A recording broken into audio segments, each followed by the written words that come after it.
નમસ્તે, જય માતાજી। અડધી રાતની શાંતિ વચ્ચે અબજોપતિ વિક્રમસિંહ અચાનક ઘરે વેંચલા આવી પહોંચ્યા, પણ જેવો તેમને અંદર પગ મૂક્યો તેમની નોકરાણી મીરાએ ધ્રુજતા ધ્રુજતા કાનમાં ફૂસફૂસાવ્યું, અવાજ ન કરશો, નહીં તો તમે બધું ગુમાવી દેશો। આ શબ્દો તેમના હૃદયમાં છરીની જેમ ખૂંચી ગયા અને તે આલિશાન બંગલાની ચળકતી દિવાલો પાછળ છુપાયેલા રહસ્યોની એક શૃંખલા ખોલી દીધી। એવું શું થયું કે એક વફાદાર નોકરાણીએ પોતાના માલિકને ચેતવણી આપવા માટે પોતાનો જીવ જોખમમાં નાખવો પડ્યો? જાગતા રહો અને આ વાર્તા સાંભળો। મુંબઈની સમૃદ્ધ સડકો પર હવે મોસમી વરસાદ વરસી રહ્યો હતો। વરસાદના જાડા ટીપા એક ટીપા ચળકતી કાળી લક્ઝરી કારના બોનેટ પર ટકોરા મારી રહ્યા હતા।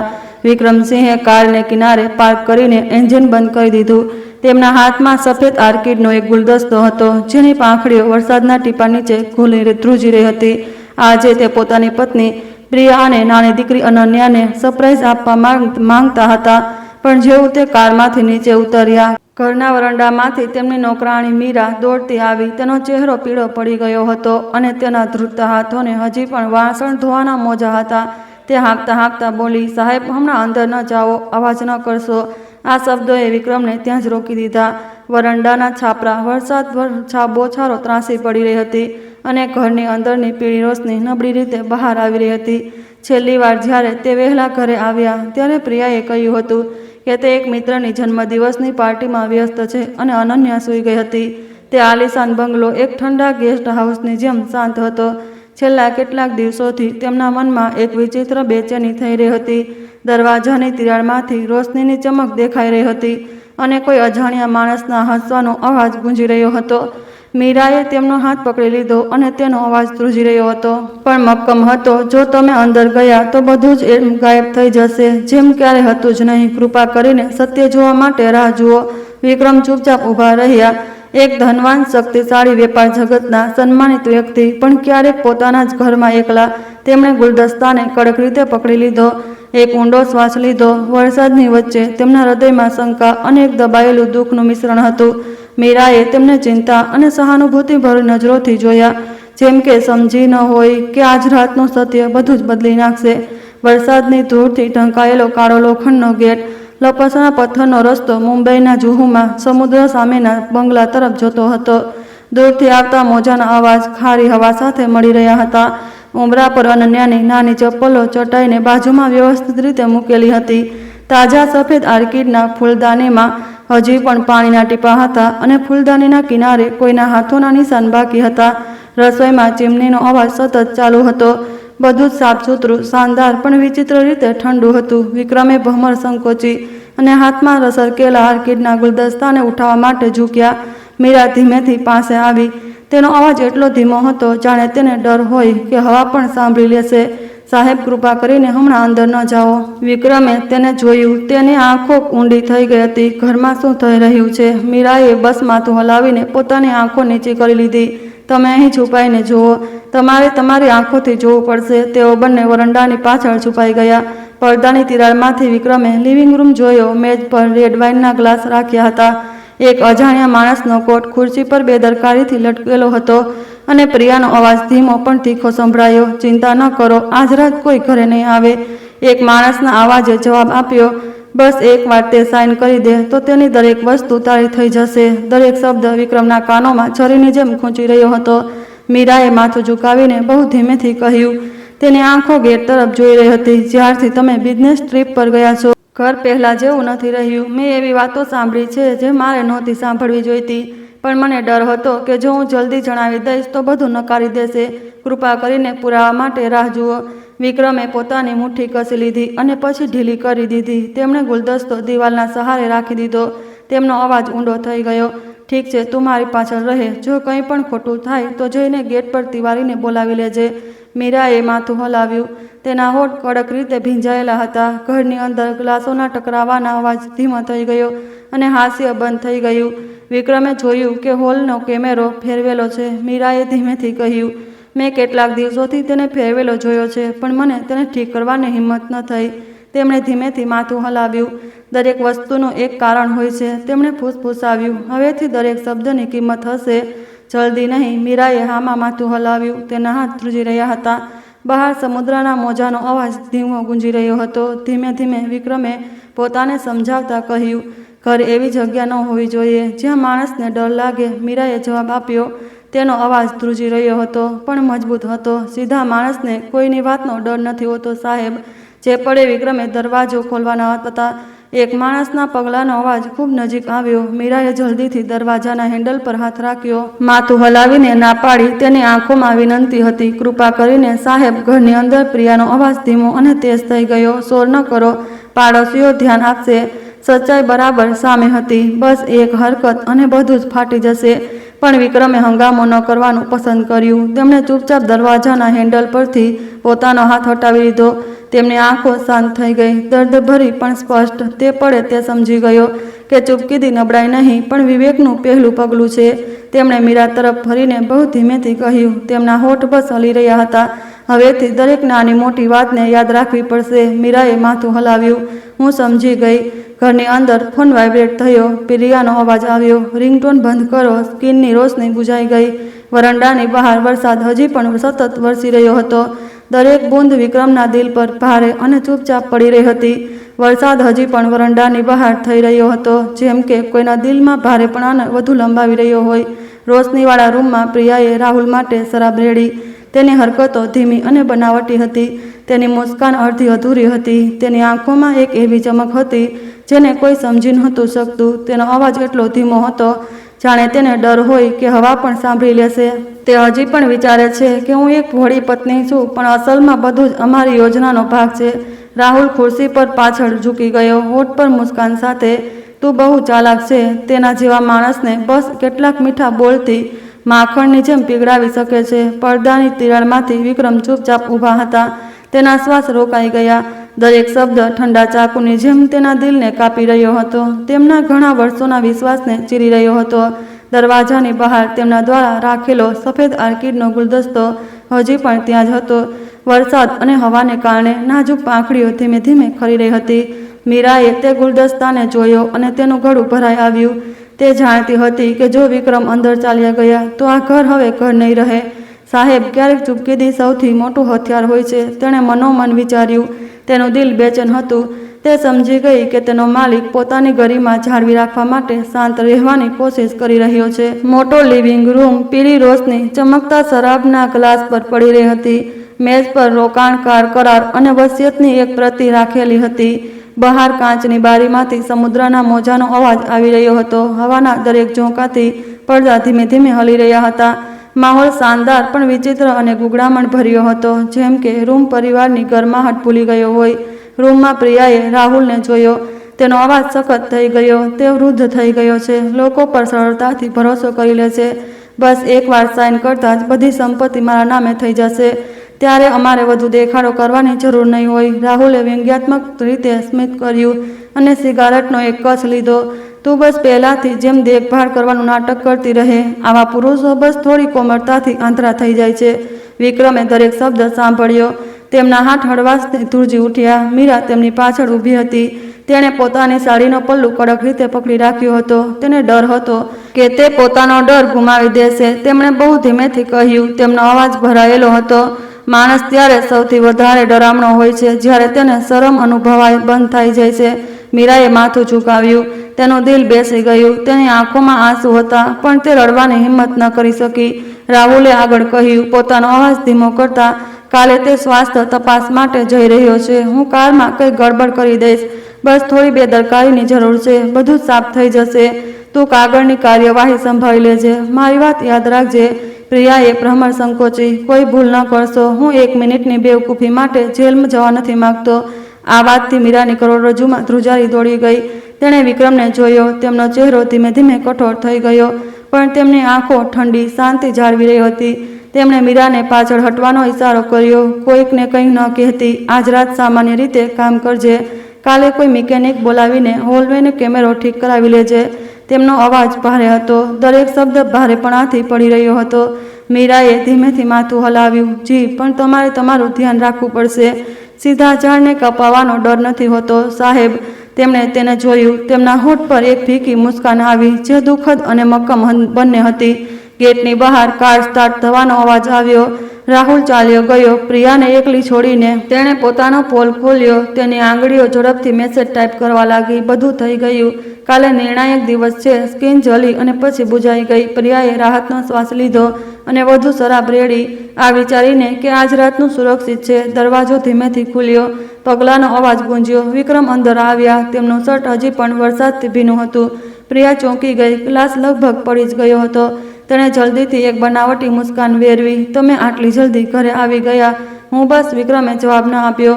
તેમણે બસ ભીનો આર્કિડનો ગુલદસ્તો મેજ પર રાખી દીધો. તેમનો અવાજ શાંત અને ઠંડો હતો. પણ હું તારા માટે લાવ્યો છું.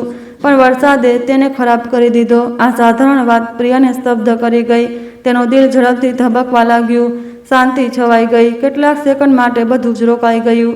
વિક્રમની નજરો તેને શાંતિથી પણ તીખાપણાથી જોઈ રહી હતી. પ્રિયાએ ગળું સાફ કર્યું, સ્વાભાવિક દેખાવાની કોશિશ કરતા. શું તમે કંઈ સાંભળ્યું? મેં એટલું સાંભળી લીધું કે સમજી શકું. તેમણે ધીમે ધીમે કહ્યું કે લોકો ત્યારે જ દગો આપે છે જ્યારે તેમનો લોભ ઇન્સાનિયતથી મોટો થઈ જાય છે. તમે ખોટું સમજી રહ્યા છો, પ્રિયાએ જલ્દીથી કહ્યું. તેનો અવાજ ધ્રુજી રહ્યો હતો.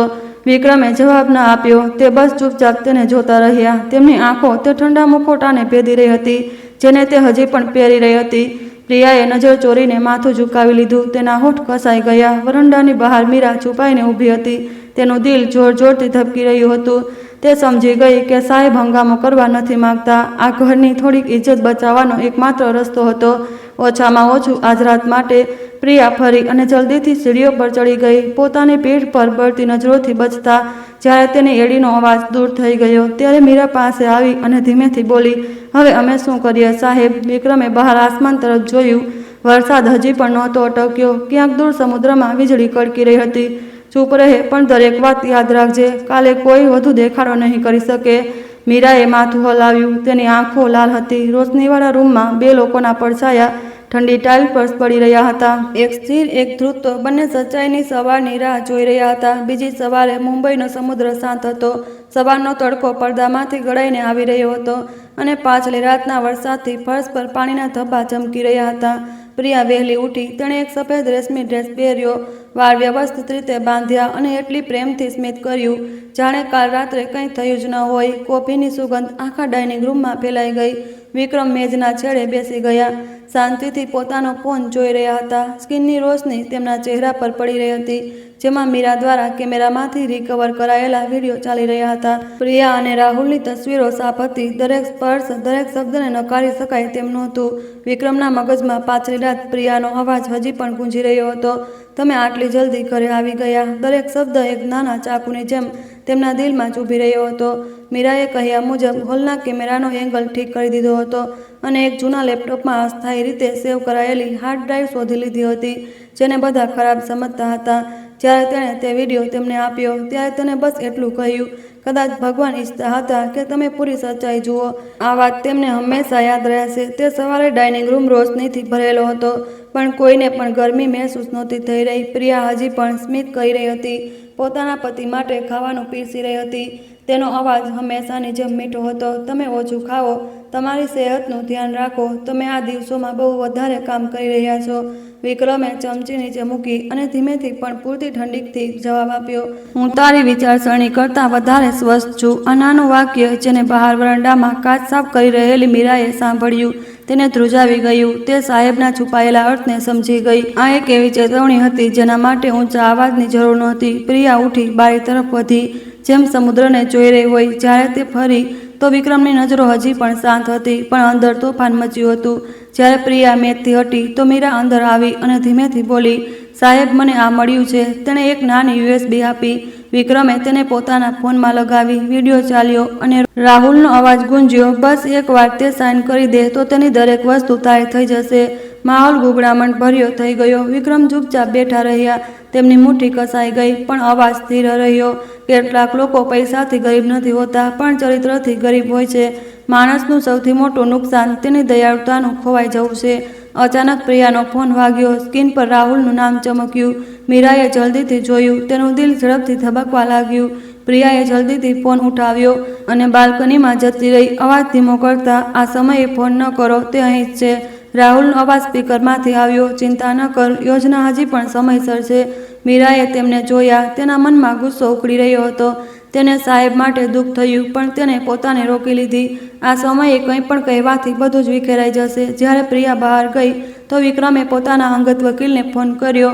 તેમનો અવાજ ઊંડો અને નિર્ણાયક હતો. આજે બપોરે મારી ઓફિસમાં મળો, કોઈને ખબર ન પડે. ફોન બંધ કરીને તેમણે મીરાને નિર્દેશ આપ્યો, આ વાત કોઈને ન કહેતી, ગાર્ડને પણ નહીં. જિંદગીમાં ક્યારેક ક્યારેક જલ્દી બોલવાથી આપણે જ ખોટા સાબિત થઈ જઈએ છીએ. મીરાએ માથું ઝુકાવ્યું. તેનું ગળું ભરાઈ આવ્યું. હું સમજુ છું સાહેબ, સાચા માણસને ડર નથી લાગતો, બસ લોકોના દિલોથી ડર લાગે છે. તે જ સમયે અનન્યા નીચે આવી. તેના વાળ વિખરાયેલા હતા. તે માસુમિયતથી સ્મિત કરી, માં, શું પાપા આજે કામ પર નથી જઈ રહ્યા? પ્રિયા ફરી. તેની મુસ્કાન થોડી બનાવટી હતી. આજે મા ઈચ્છતી હતી કે આપણે બધા સાથે નાસ્તો કરીએ. વિક્રમે પોતાની નાની દીકરીને જોઈ. તેમની આંખો નરમ થઈ ગઈ. અનન્યાએ મીરાનો હાથ ખેંચ્યો અને ધીમેથી કહ્યું, મીરા દીદી, કાલ રાત્રે મેં રાહુલ અંકલને ઘરમાં જોયા હતા. માએ કહ્યું કે તે વીજળી ઠીક કરી રહ્યા હતા, પણ મેં તેમને માને ગળે લગાવતા જોયા. મીરા સ્તબ્ધ રહી ગઈ. તેનું દિલ જાણે ધબકવાનું બંધ કરી દીધું હોય. તેણે ઝૂકીને બાળકીના માથા પર હાથ ફેરવ્યો. તું સારી બાળકી છે, આ વાત કોઈને ન કહેતી. તેને વડીલો પર છોડી દે. જ્યારે પ્રિયા બાળકીને બગીચામાં લઈ ગઈ તો મીરા વિક્રમની પાસે આવી અને ધીમેથી બોલી, બાળકીએ જોઈ લીધું છે, હવે તમે શું કરશો? વિક્રમ સમુદ્ર તરફ જોયું. તેમની આંખો એટલી ઊંડી હતી જાણે તેમાં આકાશમાનનું દુઃખ સમાયું હોય. હજી વધુ જલ્દી નથી કરવી જોઈએ. જો હમણાં સત્ય જણાવ્યું તો તે સાફ ઇનકાર કરી દેશે. યાદ રાખજે, દુનિયામાં કર્મનો નિયમ છે. ખરાબનો અંત ખરાબ હોય છે, મોડું કે વહેલું. મીરા ચૂપ રહી. સાહેબના શબ્દો મીઠાની જેમ ચૂભી રહ્યા હતા. સાંજે જ્યારે પ્રિયા ઘરે પાછી ફરી તો તેણે જોયું કે મેજ પર લેપટોપ ખુલ્લું છે. તે તેજીથી વધી. તેનું દિલ ઝડપથી ધબકી રહ્યું હતું. તમે શું જોઈ રહ્યા છો? વિક્રમે માથું ઊંચું કર્યું. તેમની આંખો શાંત હતી. હું જૂના કેમેરાનું ફૂટેજ જોઈ રહ્યો છું. આ એંગલ ખરેખર ખૂબસૂરત છે. પ્રિયાનો ચહેરો પીળો પડી ગયો. તે હકલાવા લાગી. તમે કેવી વિચિત્ર વાતો કહી રહ્યા છો? વિક્રમે ન જવાબ આપ્યો. બસ ચાનો કપ નીચે રાખી દીધો. દૂરથી મીરાએ જોયું કે પ્રિયાના હાથ ધ્રુજી રહ્યા છે. તેના હાથમાંથી ચમચી પડીને સૂકા અવાજ સાથે ફર્શ પર વિખેરાઈ પડી. શાંતિ એટલી ગુગળામણ ભરી હતી કે પ્રિયાના દિલમાં ડર વધવા લાગ્યો. તેને પોતાના પતિની આંખોથી ડર લાગી રહ્યો હતો. તે જાનલેવા શાંતિથી રાત થઈ ગઈ. બારીની બહાર સમુદ્રના મોજા શોર મચાવી રહ્યા હતા. રૂમમાં પ્રિયા બિસ્તર પર બેઠી હતી.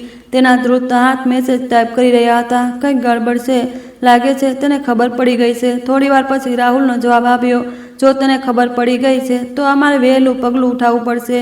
તે મેસેજ ઝલ્યો અને પછી બુઝાઈ ગયો. અંધારાએ ઘરને ગળી લીધું. ફક્ત મોજાનો અવાજ અને એક ષડયંત્ર રચી રહેલાની ભારે શ્વાસોશ્વાસ બાકી હતી.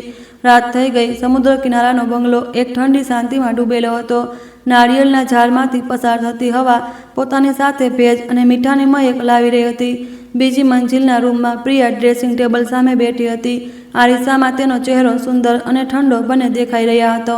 મેજ પર એક નાની ડાયરી ખુલ્લી હતી, જેમાં ત્રાસા વાંકા અક્ષરોમાં લખ્યું હતું, જો તેને ખબર પડી જાય તો અમારે પહેલાં જ કંઈક કરવું પડશે. તેની નીચે રાહુલનો ફોન નંબર હતો, જેની સાથે લખ્યું હતું, ઊંઘની ગોળીઓ, પહેલો તબક્કો.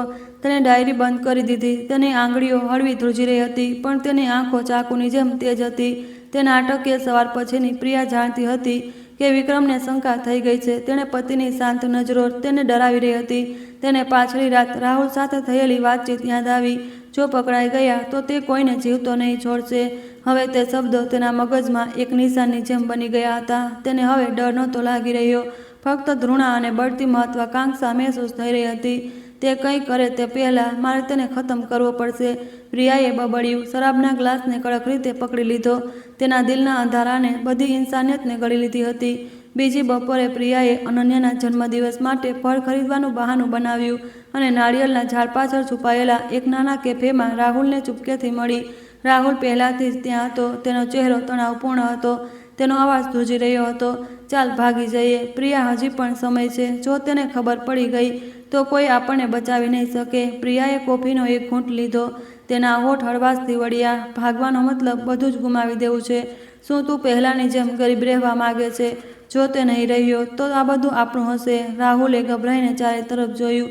પ્રિયાએ પોતાના બેગમાંથી એક નાની પારદર્શી શીશી કાઢી, જેની અંદરનો તરલ હળવો જાડો હતો. બસ શરાબના ગ્લાસમાં કેટલાક ટીપા. તેને દિલની બીમારી છે, કોઈને શંકા નહીં થઈ. રાહુલે શીશીને જોઈને માથું હલાવ્યું. તેને યાદ આવ્યું કે મીરાએ જોઈ લીધું છે.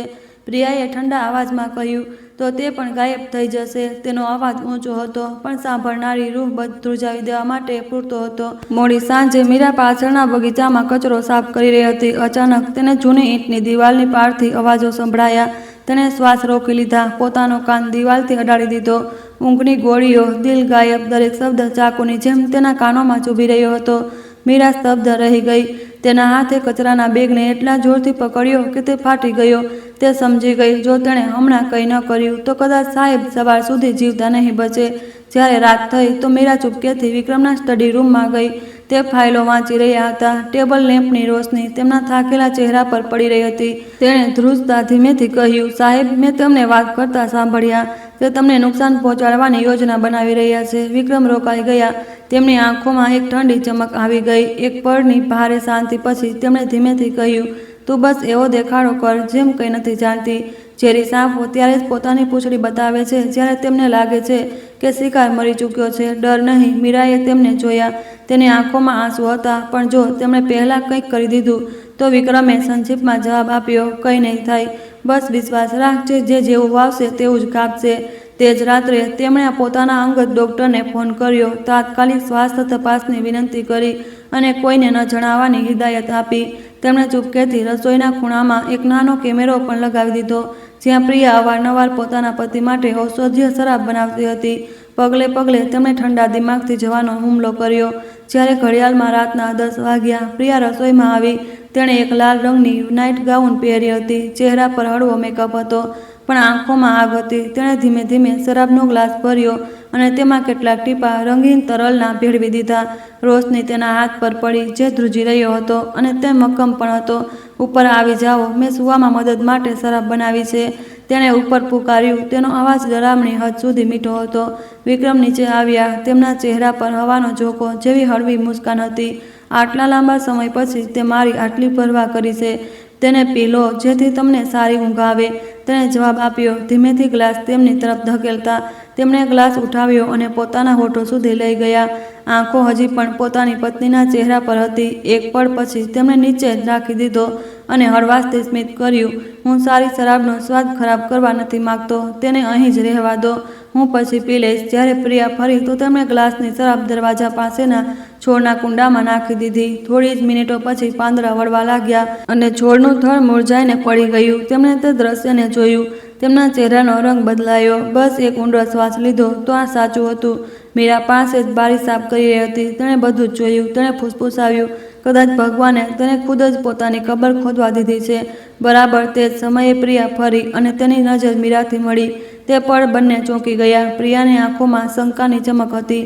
જ્યારે મીરા એટલી ગભરાઈ ગઈ હતી કે તેણે હાથમાંથી પોંછવાનો કપડો પાડી દીધો. મોડી રાત પ્રિયા બિસ્તર પર બેઠી હતી. તેનો ચહેરો બરફની જેમ ઠંડો હતો. તેના હાથ તેજીથી રાહુલને મેસેજ કરી રહ્યા હતા. તે નોકરાણીને કદાચ કંઈક ખબર પડી ગઈ છે. જવાબ તરત આવ્યો, તો તેને હું સંભાળી લઈશ. બહાર મીરા બારી પાસે છુપાયેલી હતી અને સમુદ્રના મોજાનો અવાજ સાંભળી રહી હતી. તેનું દિલ ભારે હતું. તે જાણતી હતી કે હવેથી તે આ મામલામાં બહારની વ્યક્તિ નહોતી રહી. સવારની ધૂપ નાળિયેરના ઝાડમાંથી ગળાઈને આવી રહી હતી. સમુદ્રી હવા હજી પણ ઠંડક લીધેલી હતી. મીરા આંગણામાં ઝાડુ લગાવી રહી હતી કે અચાનક રોકાઈ ગઈ. એક કાળા રંગની ટોપી પહેરેલો માણસ ગેટની બહાર ઊભો હતો. તેની આંખો ઘરની અંદર ઊંડાઈથી જોઈ રહી હતી. તેની કરોડરજ્જુમાં ધ્રુજારી દોડી ગઈ અને તેણે ગળું સાફ કર્યું. જ્યારે તે માણસે માથું ઊંચું કર્યું તો મીરાએ ઓળખી લીધું કે તે રાહુલ જ છે. તે જ માણસ જેને તેણે કાલ રાતે પ્રિયા મેડમ સાથે જોયો હતો. તે ચૂપચાપ ઊભો રહ્યો અને પછી ધીમે ધીમે પોતાની બાઇક સ્ટાર્ટ કરીને ચાલ્યો ગયો. પોતાની પાછળ ધૂળનો એક ગોટે ગોટો અને તેના દિલમાં ગુગળામણ ભર્યો ડર છોડી ગયો. પાછલી રાત વિક્રમ સાહેબની ચેતવણી તેના મગજમાં ગુંજી રહી હતી. જલ્દીમાં કોઈ પગલું ન ઉઠાવતી. પહેલાં પોતાની સુરક્ષા સુનિશ્ચિત કરજે. પણ મીરાએ તે મેસેજ પણ સારી રીતે યાદ હતો જે તેણે વાંચ્યો હતો. તે નોકરાણીને કદાચ કંઈક ખબર પડી ગઈ છે. તેને હું સંભાળી લઈશ. હવે તે સમજી ગઈ હતી કે અહીં સંભાળવાનો શું મતલબ છે. તેના મનમાં ચિંતાની લહેર દોડી ગઈ. જો તે બહુ મોડે સુધી ચૂપ રહી તો કદાચ તે ખુદ સમુદ્રમાં ફેંકાયેલી લાશ બની જશે. તેણે ધીમેથી ખુદથી કહ્યું, જિંદગીમાં ક્યારેક ક્યારેક ચૂપકીદી જ સૌથી તેજ મોતનો તરીકો હોય છે. આજે બંગલો વિચિત્ર રીતે શાંત હતો. વિક્રમ સાહેબ સ્ટડી રૂમમાં બેઠા હતા. અખબાર વાંચવાનો ઢોંગ કરી રહ્યા હતા, પણ અસલમાં દરેક અવાજ પર કાન લગાવેલા હતા. પ્રિયા હજી પણ શાંત દેખાડવાની કોશિશ કરી રહી હતી. તેણે એક ફિરોજી રંગની ડ્રેસ પહેરી હતી. ખાવાનું બનાવી રહી હતી અને મીરાને મદદ માટે બોલાવી. તેનો અવાજ રેશમની જેમ નરમ હતો. શું તું અહીં કામ કરીને સહજ મહેસૂસ કરે છે? હું તને પરિવારના સભ્ય માનું છું. મીરાએ માથું ઝુકાવ્યું. તેનો અવાજ ધીમો હતો. જી, હું બસ અહીં ઈચ્છું છું કે બધું શાંતિથી રહે. બંનેની આંખો મળી, એક શંકાથી ભરેલી, બીજી ડરથી છુપાવેલી. પ્રિયાના દિલમાં તે મુસ્કાન એક કાંટાની જેમ ચૂભી અને મીરાએ તે બનાવટીપણું એટલું અસહનીય લાગ્યું. બપોરે જ્યારે તે કપડાં સૂકવવા માટે આંગણામાં ગઈ તો મીરાએ અચાનક બગીચાની પાછળ કોઈનો પડછાયો જોયો. તે ધીમેથી દિવાલનું પાછળ ઝુકાઈ ગઈ. તેનું દિલ તેજીથી ધબકી રહ્યું હતું. રાહુલ ઝૂકેલો હતો અને ઝાડની નીચે કંઈક દાટી રહ્યો હતો. જ્યારે તે ચાલ્યો ગયો તો મીરા ધ્રુજતા ધ્રુજતા પાસે ગઈ. તે એક નાનો પ્લાસ્ટિકનો બેગ હતો જેની અંદર એક કાગળનો ટુકડો હતો જેના પર જલ્દીમાં લખ્યું હતું આજ રાત 9 વાગ્યે. તેણે કાગળને ઠંડક રીતે પકડી લીધો. તેના કપાળ પર ઠંડો પરસેવો આવી ગયો. મોડી સાંજે પ્રિયાએ ફરીથી એક શાનદાર ડિનર બનાવ્યું. Stick, red wine, C food અને બધું જ અસામાન્ય હતું. તે મીરા સાથે હસી રહી હતી, અહીં સુધી કે તેના માટે ખાવાનું પણ પીરસી રહી હતી. ખા, તું બહુ દુબળી થઈ ગઈ છે. મીરા બસ ફીકી હસી. જે હું પછી ખાઈ લઈશ. પ્રિયાની આંખોમાં એક તપાસની ચમક હતી. તે જોવાની કોશિશ કરી રહી હતી કે શું મીરા ડરી રહી છે, શું તેને કંઈ ખબર છે. પણ મીરાએ બધું જ છુપાવી દીધું હતું. તેની મુસ્કાન હવે એક મુખોટું બની ગઈ હતી. જ્યારે ઘડિયાળમાં રાતના 9 વાગ્યા, પ્રિયા પાછળના બગીચામાં ગઈ. મીરા ચૂપચાપ રસોઈની બારીમાંથી જોઈ રહી હતી. ઝાંખી ચાંદનીમાં રાહુલ પહેલાથી જ રાહ જોઈ રહ્યો હતો. તેણે ધીમેથી કહ્યું, તે છોકરીને બધું ખબર છે. હું તેને ડરાવીને ચૂપ કરાવી દઈશ. પ્રિયાએ ઠંડકથી જવાબ આપ્યો. સાહેબને શંકા ન થવા દેતી. કામ સફાઈથી કરજે. હું નથી ઈચ્છતી કે કોઈ પણ આ વિશે વારંવાર વાત કરે. તેના દરેક શબ્દ ભારે પથ્થરની જેમ પડ્યા. બીજી મંજિલની બાલ્કની પર વિક્રમ સાહેબ દૂરબીનથી જોઈ રહ્યા હતા. તેમણે રેકોર્ડિંગ ચાલુ કરી. તેમની આંખો એક ડરામણી શાંતિથી ચમકી ઉઠી. તે સમજી ગયા આ તે સમય હતો જ્યારે શિકાર ખુદ જાળમાં ફસાય છે. રાત ગહેરી થઈ ગઈ. મીરા રસોઈ સાફ કરી રહી હતી. તેણે ભૂલથી પ્રિયાનો ફોન મેઝ પર પડેલો જોયો. સ્ક્રીન જલેલી હતી. એક નવો મેસેજ આવ્યો હતો. જો જલ્દી ન નિપટાવ્યું તો ખતરો આપણા બંને પર આવશે. મીરાને લાગ્યું જેમ તેનું દિલ બેસી ગયું છે. તે જાણતી હતી કે જેને નિપટાવવાનું છે તે પોતે જ છે. તે સીધી વિક્રમ સાહેબના સ્ટડી રૂમમાં ભાગી. તેનો અવાજ ધ્રુજી રહ્યો હતો. સાહેબ, તે મને નુકસાન પહોંચાડવાની યોજના બનાવી રહ્યા છે. મેં તેમને સાફ સાફ કહેતા સાંભળ્યા છે. વિક્રમ સાહેબે તેના ખભા પર હાથ રાખ્યો.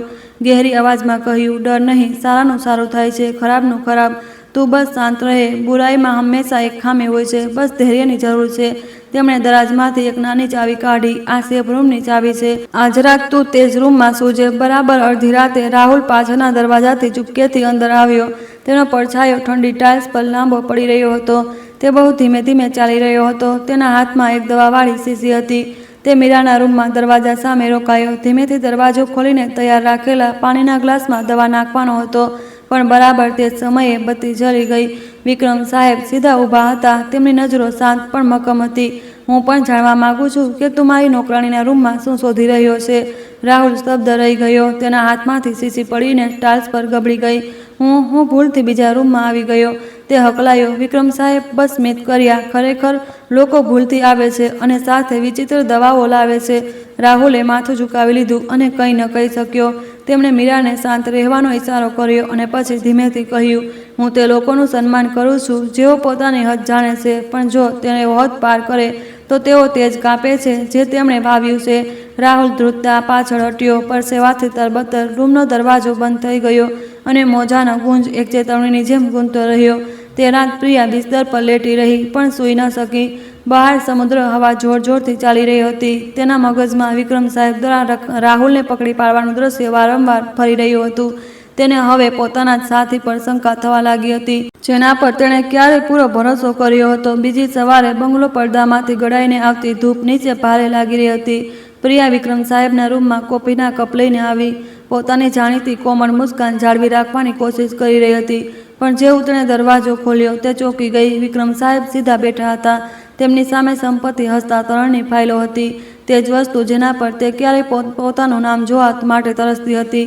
તેમની આંખો ધીમેથી ઉપર ઉઠી, ઠંડી અને શાંત. તું આટલી જલ્દી ઉઠી ગઈ? તેમણે પૂછ્યું. તેમનો અવાજ સપાટ હતો. જે હું તમારા માટે કોફી લાવી છું, તેમણે જવાબ આપ્યો. તેનો અવાજ સૂકો હતો. તે પણ પ્રિયાને લાગ્યું જેમ કોઈએ તેનું દિલ પીંચી લીધું હોય. આખી સવાર તે ધ્યાન કેન્દ્રિત ન કરી શકી. ઘરમાં દરેક અવાજ તેને ચોંકાવી દેતી હતી. પાછલી રાત મીરાના રૂમમાં રાહુલના પકડાઈ જવાનું દ્રશ્ય હજી પણ તેને પરેશાન કરી રહ્યું હતું. શું તેને આટલી શંકા થઈ ગઈ છે? તેણે બબડ્યું. મેજ પર ધૂળ લૂછતી વખતે તેના હાથ ધ્રુજી રહ્યા હતા. રાહુલનો અવાજ તેના મગજમાં ગુંજી રહ્યો હતો. જો કામ ન કરી શક્યા તો આપણે બંને મરીશું. આ વાત તેને ડરાવી પણ રહી હતી અને ગુસ્સો પણ અપાવી રહી હતી. જે યોજના તેને નિખુંત લાગી રહી હતી તે હવે એક તૂટેલા કાચની જેમ હતી. બસ એક વધુ સ્પર્શથી વિખરાઈ જશે. નાસ્તો પીરસાયો. મીરાએ પ્લેટો અને કટોરા રાખ્યા. તેના હાથ હજી પણ હળવા ધ્રુજી રહ્યા હતા. પ્રિયાએ જબરદસ્તી સ્મિત કરતા પોતાના પતિ માટે માછલીનો એક ટુકડો પીરસ્યો. તમે ખાઓ, આજે મોસમ સારું છે, ચાલો સમુદ્ર કિનારે જઈએ. વિક્રમ સાહેબે એક ઘૂંટ લીધો. તેમનો અવાજ શાંત હતો. તું આજકાલ બહુ પીળી લાગી રહી છે. શું કોઈ ચિંતા છે? મને બસ ઊંઘ નથી આવી રહી. તેમણે ચોપસ્ટિક નીચે રાખી અને ફીકી મુસ્કાન આપી. જેનું મન શાંત નથી હોતું તે કેવી રીતે સૂઈ શકે છે? ડાઇનિંગ ટેબલ પર માહોલ જામી ગયો. મીરાએ માથું ઝુકાવીને પોતાના સીનામાં ધબકતા દિલથી દરેક ધડકણને સાંભળી. નાસ્તા પછી વિક્રમ સાહેબે પ્રિયાને સ્ટડી રૂમમાં બોલાવી. રૂમ હળવી રોશની અને ચંદનની મહેકથી ભરેલો હતો. તેમણે મેજ પર રાખેલી ફાઇલોના ઢગલા તરફ ઇશારો કર્યો. હું જોખમથી બચવા માટે સંપત્તિને અલગ કરવાની પ્રક્રિયા કરી રહ્યો છું. શું તમને મારા પર શંકા છે? પ્રિયાએ પૂછ્યું. તેનો અવાજ ભરાઈ આવેલો હતો. હું બસ એ શીખી રહ્યો છું કે કોઈ એક વ્યક્તિ પર પૂરો ભરોસો કેવી રીતે ન કરવો. તેમણે ધીમે ધીમે જવાબ આપ્યો. દરેક શબ્દ પ્રિયા માટે ચાકુની જેમ હતો. તેણે પોતાને રોકવાની કોશિશ કરી પણ તેમની સીધી, ઠંડી અને ગહેરી નજરોની સામે તે નબળી પડી ગઈ. પાસે જ રૂમ સાફ કરી રહેલી મીરાએ આ સાંભળ્યું. તેનું દિલ બેસી ગયું. પ્રિયા પાસે આવી. તેનો અવાજ ધીમો પણ શંકાથી ભરેલો હતો. તું અહીં ઘણો સમયથી કામ કરી રહી છે, નહીં? શું તેમણે ક્યારેય કંઈક વિચિત્ર કહ્યું છે? મીરાએ હળવાશથી સ્મિત કર્યું. જી, હું બસ સફાઈનું કામ કરું છું. વડીલોની વાતોમાં નથી પડતી. પ્રિયાએ મીરાની આંખોમાં ગહેરાઈથી જોયું. તે માસૂમિયતે તેને અસહજ કરી દીધી. તે ફરી તેના હોઠ સુકાઈ ગયા. તિવારીજી, જે લાંબા સમયથી ગાઢ હતા, તેણે ભૂલથી લિવિંગ રૂમમાં પ્રિયાનો અવાજ સાંભળી લીધો. તે ફોન પર તેજીથી કહી રહી હતી. આજ રાત કંઈક કરવું પડશે. તેને શંકા થવા લાગી. તે દિવાલની પાછળ ચોંકીને ઊભા રહી ગયા. પરસેવાથી તરબતર. તે સમજી ગયા આ મામલો હવે એક સામાન્ય પરિવારની સીમાથી બહુ આગળ વધી ચૂક્યો હતો. આ દરમિયાન મીરા રસોઈ સાફ કરી રહી હતી. તેને કેબિનેટમાં છુપાયેલી એક નાની દવાવાળી શીશી મળી. બહારના લેબલ પર વિટામિન બી લખ્યું હતું પણ અંદરથી તીખી ગંધ આવી રહી હતી જેણે તેને ડરાવી દીધી. તેણે જલ્દીથી તેને બંધ કરી દીધી. તેનું દિલ જોર જોરથી ધબકી રહ્યું હતું. જ્યારે રાત થઈ તો તે ધ્રુજતા ધ્રુજતા વિક્રમ સાહેબ પાસે ગઈ. મેં જોયું કે મેડમે રસોઈમાં દવા છુપાવી છે. તેની ગંધ બહુ વિચિત્ર છે. વિક્રમ સાહેબે વિચારતા કહ્યું. તું ચૂપ રહે. સત્યને વધારે સમય સુધી છુપાવી શકાતું નથી. તેઓ ખુદ જ જલી જશે. તે સાંજે વિક્રમ સાહેબે ખુદ શરાબની મેચ સજાવી. પ્રિયા બહાર આવી, થોડી હેરાન. તમે પીવાના છો? આજે કંઈક ખાસ છે શું? તેમણે સ્મિત કર્યું. હું તમારો આભાર માનવા માંગુ છું કે તમે આટલા સમય સુધી મારી દેખભાળ કરી. પ્રિયા થોડી અસહજ થઈ અને પછી ચતુરાઈથી 2 ગ્લાસ ભર્યા. એક પળમાં તેણે ચૂપકેથી પોતાનો ગ્લાસ તેમના ગ્લાસથી બદલી નાખ્યો. તેમણે તેની દરેક હરકતને સાફ જોઈ પણ અજાણ્યા બન્યા રહ્યા. લોકો કહે છે સારાનું સારું થાય છે. શું તું માને છે? આ હવા જેવો હળવો સવાલ પ્રિયાને ચોંકાવી ગયો. તેનો હાથમાંથી શરાબનો ગ્લાસ પડીને ફર્શ પર તૂટી ગયો. તૂટવાનો અવાજ તે મુખોટાના તૂટવાના અવાજ જેવો હતો જેને તે આટલા સમયથી પહેરી રહી હતી. વિક્રમ સાહેબ ઉઠ્યા. તેમની આંખો તલવારની જેમ તેજ હતી પણ અવાજ શાંત હતો. સત્યને છુપાવી શકાતું નથી પ્રિયા. મારું માનવું છે કે જે જેવું આવે છે તેવું જ કાપે છે. તે રાત પ્રિયા પોતાના રૂમમાં સંકોચાયેલી હતી. પરસેવાથી તરબતર તેણે રાહુલને ફોન કર્યો. તેનો અવાજ ભરાયેલો હતો. બધું ઠીક નથી. તે મને પરખી રહ્યો છે. રાહુલે રૂખાપણથી જવાબ આપ્યો. તો અમારે પણ પગલું ઉઠાવવું પડશે. હવે પાછળ હટવાનો રસ્તો નથી. પ્રિયાએ આરસીમાં જોયું. પોતાનો ચહેરો પીળો, હોઠ કડક રીતે ભીંજાયેલા, આંખો લાલ હતી. બહાર હોલવેમાંથી પસાર થઈ રહેલી મીરાએ ભૂલથી પગલું ઉઠાવવું પડશે શબ્દો સાંભળ્યા. તે ચોંકીને ઉઠી રહી ગઈ. દિવાલને કડક રીતે પકડી લીધી. તેનું દિલ ગભરાટથી ભરાઈ ગયું. બારીની બહાર સમુદ્રી હવા ચીખી રહી હતી. એક લાંબી આહની જેમ તે ઘરમાં જીવિત આત્માઓ એક અંતિમ શતરંજના ખેલની તૈયારી કરી રહી હતી જ્યાં બધા મુખોટા પડવાના હતા અને સચ્ચાઈ આવનારા પ્રભાતની ક્રૂર રોશનીમાં ઉજાગર થવાની હતી. રાત લુણાવાલાના બંગલા પર છવાઈ ગઈ. સમુદ્રી હવા બારીની તિરાડોમાંથી આવી રહી હતી. પોતાના સાથે મીઠાની મહેક અને ડરામણી ઠંડક લાવી રહી હતી. મીરાને ઊંઘ નહોતી આવી રહી. તેનો મગજ પ્રિયાના ફોન પર કહેલા પગલું ઉઠાવવું પડશે શબ્દો ગુંજી રહ્યા હતા. બેચેન થઈને મીરા પાણી લેવા માટે ધીમે ધીમે રસોઈમાં ગઈ. પાછળના આંગણામાંથી રોશની આવી રહી હતી. તેણે શ્વાસ રોકીને કાચની બારીમાંથી જોયું. પ્રિયા ચમેલીના ઝાડ પાછળ ઊભી હતી. હાથમાં ફોન હતો. અવાજ તણાવપૂર્ણ હતો. તું તારું કામ સફાઈથી કરજે. કોઈ નિશાન ન છોડતો. રાહુલનો અવાજ બીજી તરફથી આવ્યો. કાલે સૌથી યોગ્ય સમય છે. મીરા પાછી હટી. પાને માટે કંઈક ગુમાવવું પડે છે. અમે હવે પાછળ હટી શકતા નથી. પછી બંને એક કડમું ડરામણું હાસ્ય હસ્યા. તે ધ્રુજતા હાથોથી લિવિંગ રૂમમાં દોડી ગઈ અને બૂમ પાડી, સાહેબ, તિવારીજી, બધું આમાં જ છે. વિક્રમ સાહેબે નજીક આવ્યા. તેમનો ચહેરો ગંભીર હતો. તિવારીજી બેસી ગયા અને ચૂપચાપ પોતાના ચશ્મા ઉતાર્યા. મેજ પર ફોને વિડીયો ચાલુ રાખ્યો. પ્રિયાએ દવાના એક નાના શીશાને પકડી રાખ્યું હતું અને કહી રહી હતી, બસ થોડા ટીપા અને કામ પૂરું. તે શાંતિથી જતો રહેશે. કોઈને શંકા નહીં જાય. તેનો અવાજ ધ્રુજી રહ્યો હતો, પણ તેની આંખો ઠંડી હતી. મીરા રડી પડી. શું તે ખરેખર તમને મારવા માંગતી હતી?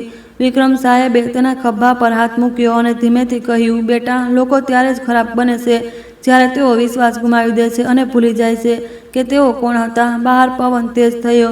પડદા ઉડ્યા અને અચાનક દરવાજા પર કોઈએ દસ્તક દીધી. તિવારીજીએ દરવાજો ખોલ્યો. રાહુલ ઊભો હતો.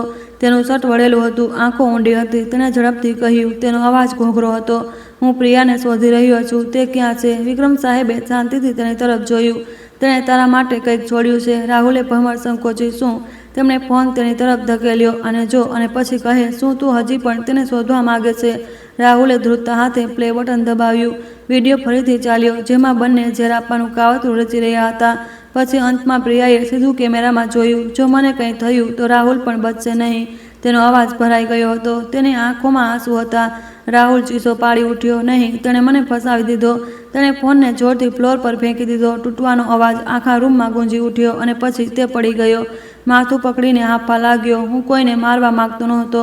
હું બસ એટલું જ ઈચ્છતો હતો કે તે પોતાનું વચન પૂરું કરે, મને દૂર જવા માટે થોડા પૈસા આપે. મીરા નજીક આવી. તેનો અવાજ દ્રઢ હતો. જો તને ખરેખર પસ્તાવો છે તો તારે પોલીસ પાસે જવું જોઈએ. જેટલો ભાગીશ એટલો જ ફસાતો જઈશ. રાહુલે માથું ઊંચક્યું. તેની આંખો લાલ હતી. તું નહીં સમજે, હું પણ એક શિકાર છું. વિક્રમ સાહેબે ધીમેથી જવાબ આપ્યો. તું જે વાવીશ તે જ લણીશ. દુનિયામાં પવન વાવનારા તોફાન લણે છે, મોડે કે વહેલે. રાહુલે ધીમેથી તેમની તરફ જોયું અને જાણે તેને દિશા ગુમાવી દીધી હોય તે ઊભો થયો અને પાછળ જોયા વિના દરવાજાની બહાર ચાલ્યો ગયો. બહાર વરસાદ શરૂ થઈ ગયો હતો. પાણીના ટીપા સીડીઓ પર પણ એક દ્રશ્ય સજાના તાલની જેમ પડી રહ્યા હતા. ઘર ફરીથી શાંતિમાં ડૂબી ગયું. તિવારીજીએ તૂટેલા ફોન ઉઠાવ્યો.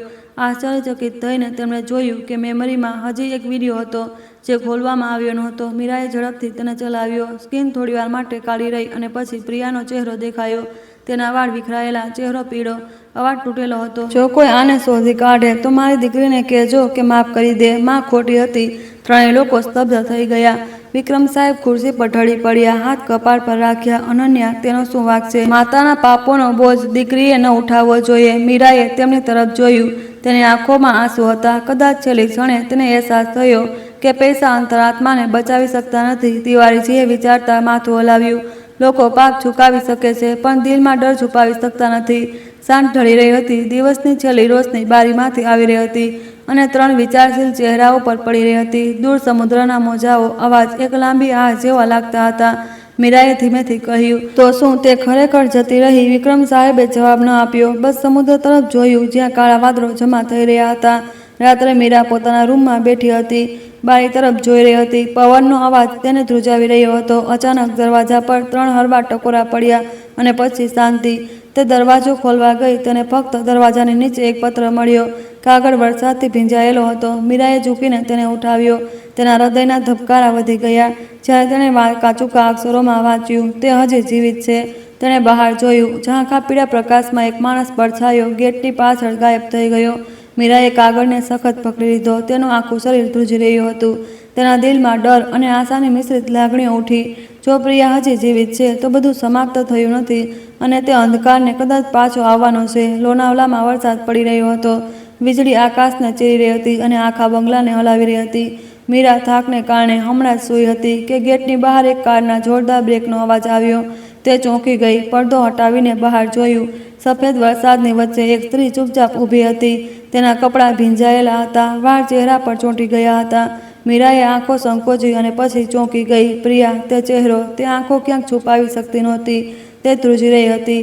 વિશ્વાસ નહોતી કરી શકતી કે જે સ્ત્રીને મૃત માની લેવામાં આવી હતી તે એક ભૂતની જેમ ગેટની સામે ઊભી હતી. ઠંડા પવનનો એક ઝોકો આવ્યો અને પડદા દિવાલ સાથે અથડાયા. મીરાના મગજમાં વિડીયોના દ્રશ્ય ફરીથી ફરવા લાગ્યા. કેમેરા સામે પ્રિયાનો ભાવનાઓથી ભરેલો અવાજ, દીકરી અનન્યાને માફી માંગવી, પસ્તાવો ભરેલી આંખો. તિવારીજી બહાર આવ્યા અને તે દ્રશ્ય જોઈને ધીમેથી બોલ્યા, ભૂતકાળનો પડછાયો ક્યારેય પાછો આવ્યા છે. નુકસાન પહોંચાડવા માટે નહીં, પણ માફી માંગવા માટે. મીરાએ આ સાંભળ્યું અને તેની કરોડરજ્જુમાં ઠંડી લહેર દોડી ગઈ. ગેટ ખુલ્યો, પ્રિયા અંદર આવી. તેના ખુલ્લા પગ કાદવથી ખરડાયેલા હતા, ચહેરો પીળો હતો. વિક્રમ સાહેબ લિવિંગ રૂમમાં બેઠા હતા, હાથમાં ઠંડી ચાનો કપ હતો. જ્યારે તેણે પ્રિયાને જોઈ ત્યારે તેમણે બસ ધીમેથી ભમર ઊંચી કરી, એક શબ્દ પણ ન કહ્યું. પ્રિયા ઘૂંટણીએ પડી ગઈ. તેનો અવાજ ધ્રુજી રહ્યો હતો, હું જાણું છું કે હું મરવાને લાયક છું, પણ એક વાત છે જે તમારે જાણવી જોઈએ. મેં આ બધું એકલા નથી કર્યું. માહોલ કાચ જેવો ભારે થઈ ગયો. મીરા ગભરાઈને તેને ઊભી કરવા આગળ વધી. દીદી, તમે સ્પષ્ટ કહો, જો તમને ખરેખર પસ્તાવો છે તો બધું જણાવી દો. પ્રિયાએ મીરાનો હાથ સખત પકડ્યો. વરસાદનું પાણી અને આંસુ એકસાથે પડી ગયા. અસલી માસ્ટર માઇન્ડ તે વ્યક્તિ છે જેને તમે ક્યારેય તમારો નાનો ભાઈ માન્યો હતો, તેણે કહ્યું. તેની ગભરાયેલી આંખો વિક્રમ સાહેબ તરફ જોઈ રહી હતી. વિક્રમ સાહેબે ધીમેથી ભમર સંકોચી. તું કોની વાત કહી રહી છે? અજયની. પ્રિયા રડી પડી. વર્ષો પહેલાં તમે તેના પર વિશ્વાસ કરીને તેણે રોકાણ કરાર પર સહી કરવા દીધી, પણ તેણે બધો દગો કર્યો. મને તેની વાત માનવા માટે મજબૂર કરવામાં આવી. તેણે મને યોજના મુજબ કામ કરવા કહ્યું, નહીં તો તે તમારા વિરુદ્ધ છેતરપિંડીના ખોટા પુરાવા જાહેર કરી દેશે. વીજળીની ગર્જના થઈ. મેજ પર ચાનો કપ ધ્રુજી ઉઠ્યો. વિક્રમ સાહેબ ઊભા થયા, મેજ પર જોરથી હાથ માર્યો. તે અજય, મેં તેને આટલા વર્ષો સુધી પાળ્યો, તેને ભણાવ્યો, તેને મારા સગા ભાઈની જેમ માન્યો. ગુસ્સાથી તેમનો અવાજ ભરાઈ ગયો. તિવારીજીએ ઊંડો શ્વાસ લીધો. તેમનો અવાજ ઊંડો હતો. આ દુનિયામાં આપણને સૌથી વધુ નુકસાન પહોંચાડનારા અવારનવાર આપણા સૌથી નજીકના લોકો જ હોય છે. પ્રિયાએ માથું ઊંચક્યું. તેની આંખો લાલ હતી. હું ખોટી હતી. હું બસ મારી દીકરીનું ભવિષ્ય ઈચ્છતી હતી, પણ જેટલું કરતી ગઈ એટલું જ ફસાતી ગઈ. હવે હું બસ એટલું જ ઈચ્છું છું કે અનન્યાને તેની માતા પર શર્મિંદા ન થવું પડે. મીરાએ તેનો હાથ પકડ્યો અને ધીમેથી પણ દ્રઢતાથી કહ્યું, જો તમે બધું કહેવાની હિંમત કરો છો તો તે પ્રાયશ્ચિતનું પહેલું પગલું હશે. વિક્રમ સાહેબ ફર્યા. તેમનો અવાજ ઊંડો હતો. અહીં એક કહેવત છે કે સત્યને વધારે દિવસ છુપાવી શકાતું નથી. હું બધું સાફ કરીશ, પણ પ્રિયા, તારે અહીં રહેવું પડશે અને જવાબદારી લેવી પડશે. પ્રિયાએ માથું હલાવ્યું. બંને હાથ સખત બાંધ્યા. હું બધું જણાવી દઈશ, પણ તમે મને વચન આપો, અજયને ન જણાવવા દેતા કે હું જીવિત છું. તે મને નહીં છોડે. પ્રિયાની આંખોમાં એક સાચો ડર ચમકી રહ્યો હતો. અચાનક આંગણામાંથી કાટ તૂટવાનો જોરદાર અવાજ આવ્યો. સૌએ માથું ફેરવ્યું. એક પથ્થર અંદર ગબડ્યો, જેની સાથે એક ભીંજાયેલો કાગળનો ટુકડો વીંટળાયેલો હતો. મીરાએ તેને ખોલ્યો. વાંકા ચૂકા અક્ષરોએ તેની કરોડરજ્જુમાં ઠંડી લહેર દોડાવી દીધી. ચૂપ રહો, જો નથી ઈચ્છતા કે તમારી દીકરી મરી જાય. પ્રિયાનો ચહેરો પીળો પડી ગયો. તેનું આખું શરીર ધ્રુજી રહ્યું હતું. વિક્રમ સાહેબે તરત આદેશ આપ્યો, તિવારીજી, બધા દરવાજા બંધ કરી દો. તરત પોલીસને ફોન કરો. મીરા વરંડામાં દોડી. તેણે જોયું કે એક કાળી કાર વરસાદમાં ઝડપથી જઈ રહી હતી. તેના પૈડાએ ભીની જમીન પર એક લાંબો નિશાન છોડ્યો. બારીની તિરાડમાંથી આવતી પવનની સીટી એક આત્માના વિલાપ જેવી લાગી રહી હતી, જે આવનારા ખતરાનો સંકેત આપી રહી હતી. વિક્રમ સાહેબ લિવિંગ રૂમની વચ્ચે વિચારતા ઊભા હતા. તેમની આંખો ભારે હતી. ઘણા વર્ષો સુધી હું વિચારતો હતો કે ખરાબનો અંત ખરાબ જ હોય છે. આ એક દૂરની વાત છે. હવે સમજાયું કે કર્મનું ફળ આપણી વિચારસરણી કરતાં પણ ઝડપથી આવે છે. મીરાએ માથું ઝુકાવીને ધીમેથી કહ્યું, કદાચ ભગવાન હજી પણ આપણને તેને બચાવવાની તક આપી રહ્યા છે. પ્રિયા બસ ચૂપ રહી. આંસુ વહેતા રહ્યા, પણ તેની આંખો નિરાશાથી ભરેલી હતી. રાત થઈ ગઈ. વરસાદ હજી પણ નહોતો રોકાતો. મીરા બારી પાસે બેઠી હતી. બેચેનીની લાગણી તેને ઘેરી વળી હતી. મેજ પરનો ફોન એક અજાણ્યા નંબરથી વાઇબ્રેટ થયો. તેણે ફોન ઉઠાવ્યો. એક માણસનો બરફીલો અવાજ આવ્યો, અનન્યા મારી પાસે છે. જો તું ઈચ્છે છે કે તે સુરક્ષિત રહે તો મોટાઓના મામલામાં ન પડ. પછી ફોન કટ થઈ ગયો. મીરા સ્તબ્ધ રહી ગઈ. તેનું આખું શરીર શૂન્ય થઈ ગયું. તે બેહાલ દોડી અને જોરથી બૂમ પાડી, વિક્રમ સાહેબ, અનન્યા ગાયબ થઈ ગઈ છે. વરસાદનો અવાજ અને ચીસોએ બંગલાને જાણે તોડી નાખ્યો. અંધારામાં પ્રિયા પડી ગઈ. તેના મોઢામાંથી હકલાતા નીકળ્યું. તેણે ખરેખર આવું કરી દીધું. બહાર વીજળી આકાશને ચીરી રહી હતી. એક દુર્ઘટનાનો એક નવો અધ્યાય હમણાં જ શરૂ થયો હતો, અને આ વખતે સત્યની કિંમત એક માસૂમ બાળકીની જાન હોઈ શકતી હતી. લોનાવલામાં રાત અસામાન્ય રીતે શાંત હતી. રૂમમાં ફક્ત ઝાંખી રોશની હતી. મીરા મેજ પર સંકોચાઈને બેઠી હતી. તેના ધ્રુજતા હાથ ફોન પકડેલા હતા. રેકોર્ડિંગમાં એક ઊંડો અવાજ ગુંજી રહ્યો હતો, જો તું ઈચ્છે છે કે બાળકી સુરક્ષિત રહે તો ચૂપ રહે.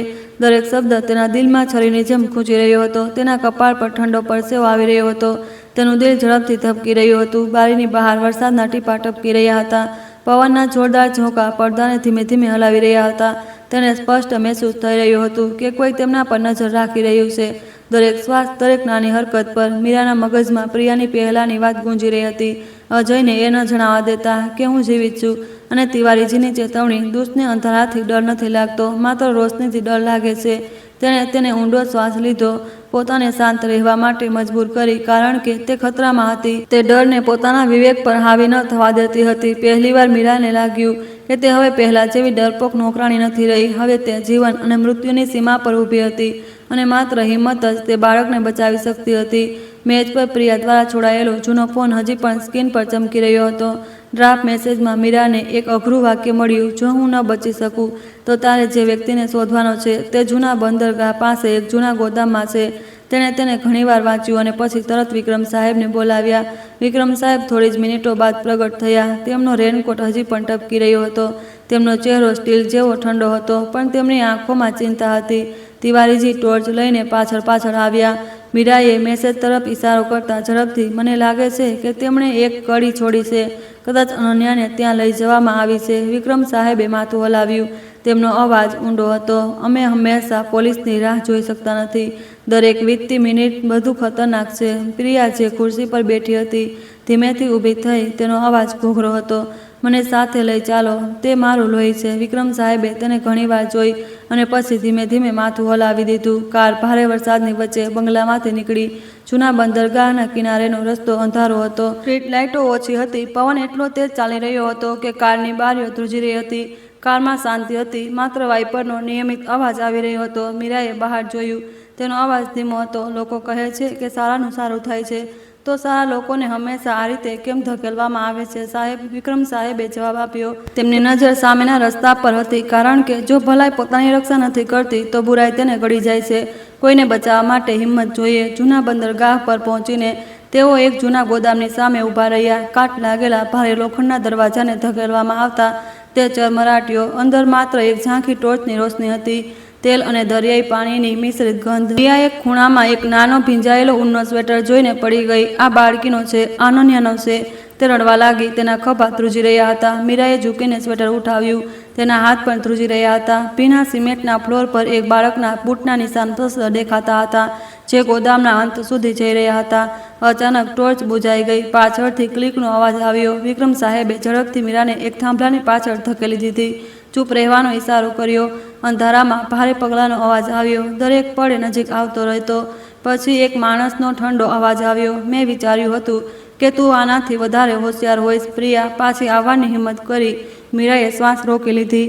વીજળીના અવાજે અજયનો ચહેરો સ્પષ્ટ કરી દીધો. એ જ માણસ જેને તેઓ શોધી રહ્યા હતા. તેને રેનકોટ ભીંજાયેલો હતો. તેની આંખોમાં ઉપાસ હતો. વિક્રમ સાહેબ બહાર નીકળ્યા. તેમનો અવાજ દ્રઢ હતો: અજય, તે મારી દીકરીને ક્યાં છુપાવી છે? તે હસ્યો: સુરક્ષિત છે, જ્યાં સુધી કે તમે બધા શેર મારા નામે સાઇન નથી કરી દેતા. મીરા પોતાને રોકી ન શકી. શું તમને લાગે છે કે પૈસા કર્મને છુપાવી શકે છે? બુરાઈ ક્યારે જીતતી નથી. અજયે તેની તરફ જોયું. તેની આંખો ઠંડી હતી. તું ખૂબ સારું બોલે છે, પણ તે બાળકી ડરના માર્યા રડી રહી હતી. તેણે પોતાના ફોન કાઢ્યો અને સ્પીકર ચાલુ કરી દીધું. અનન્યાના ડૂચકાનો અવાજ આખા ગોદામને શાંત કરી રહ્યો. પ્રિયા પડી ગઈ. તેની અવાજ તૂટેલો હતો: હું તને વિનંતી કરું છું, બાળકીને નુકસાન ન પહોંચાડ. અજયે બસ ઠંડકથી જવાબ આપ્યો: જો તું ઈચ્છે છે કે તે જીવિત રહે તો કાલે સવારે 10 વાગ્યે તું જાણે છે કે શું કરવાનું છે. પછી તે ફર્યો અને બહાર ચાલ્યો ગયો. હવામાં પેટ્રોલનો તીખો ધુમાડો છોડી ગયો. મીરા તેની પાછળ ભાગવા જઈ રહી હતી, પણ વિક્રમ સાહેબે તેને રોકી લીધી. ખતરો ન લે, તે એકલો નથી. તે ચીસો પાડી. તેની આંખો લાલ હતી. જો આ તમારી દીકરી હોત તો શું તમે ચૂપચાપ બેસી રહેતા? વિક્રમ સાહેબે જવાબ ન આપ્યો, બસ માથું ઝુકાવી દીધું. તેમનો અવાજ ભરાઈ ગયો હતો: હું તેને બચાવીશ, પણ હું બીજા કોઈને મરવા નથી દઈ શકતો. ઝાંખી રોશનીમાં દિવાલ પર લાલ પેન્ટથી વાંકા ચૂકા અક્ષરોમાં લખ્યું હતું: દગાબાજોએ હંમેશા કિંમત ચૂકવવી પડે છે. મીરા અને વિક્રમ સાહેબે એકબીજાને સામે જોયું. સમજી ગયા કે અજય માત્ર એક મોહરો છે. પડદા પાછળ કોઈ બીજું છે જે દોરી ખેંચી રહ્યું છે. તેઓ શાંતિમાં ગોદામમાંથી નીકળ્યા. વરસાદ હજી પણ ભારે હતો. હવા ઠંડી હતી. મીરાએ પોતાને ફોન ખોલ્યો. એક નવો મેસેજ આવ્યો હતો: જો તું બાળકીને બચાવવા માંગે છે તો એકલી આવ. આ મેસેજ તે ખાનગી નંબર પર મોકલવામાં આવ્યો હતો, જેને માત્ર તે જ જાણતી હતી. મીરા ચૂપચાપ ઊભી રહી. તેના હોઠ ખસી ગયા. બહાર સમુદ્રના મોજા એક આવનારા તોફાનની ચેતવણીની જેમ ઘોઘાટ કરી રહ્યા હતા. સવારના સમયે ગાઢ વાદળોની વચ્ચેથી તડકો નબળો નીકળી રહ્યો હતો.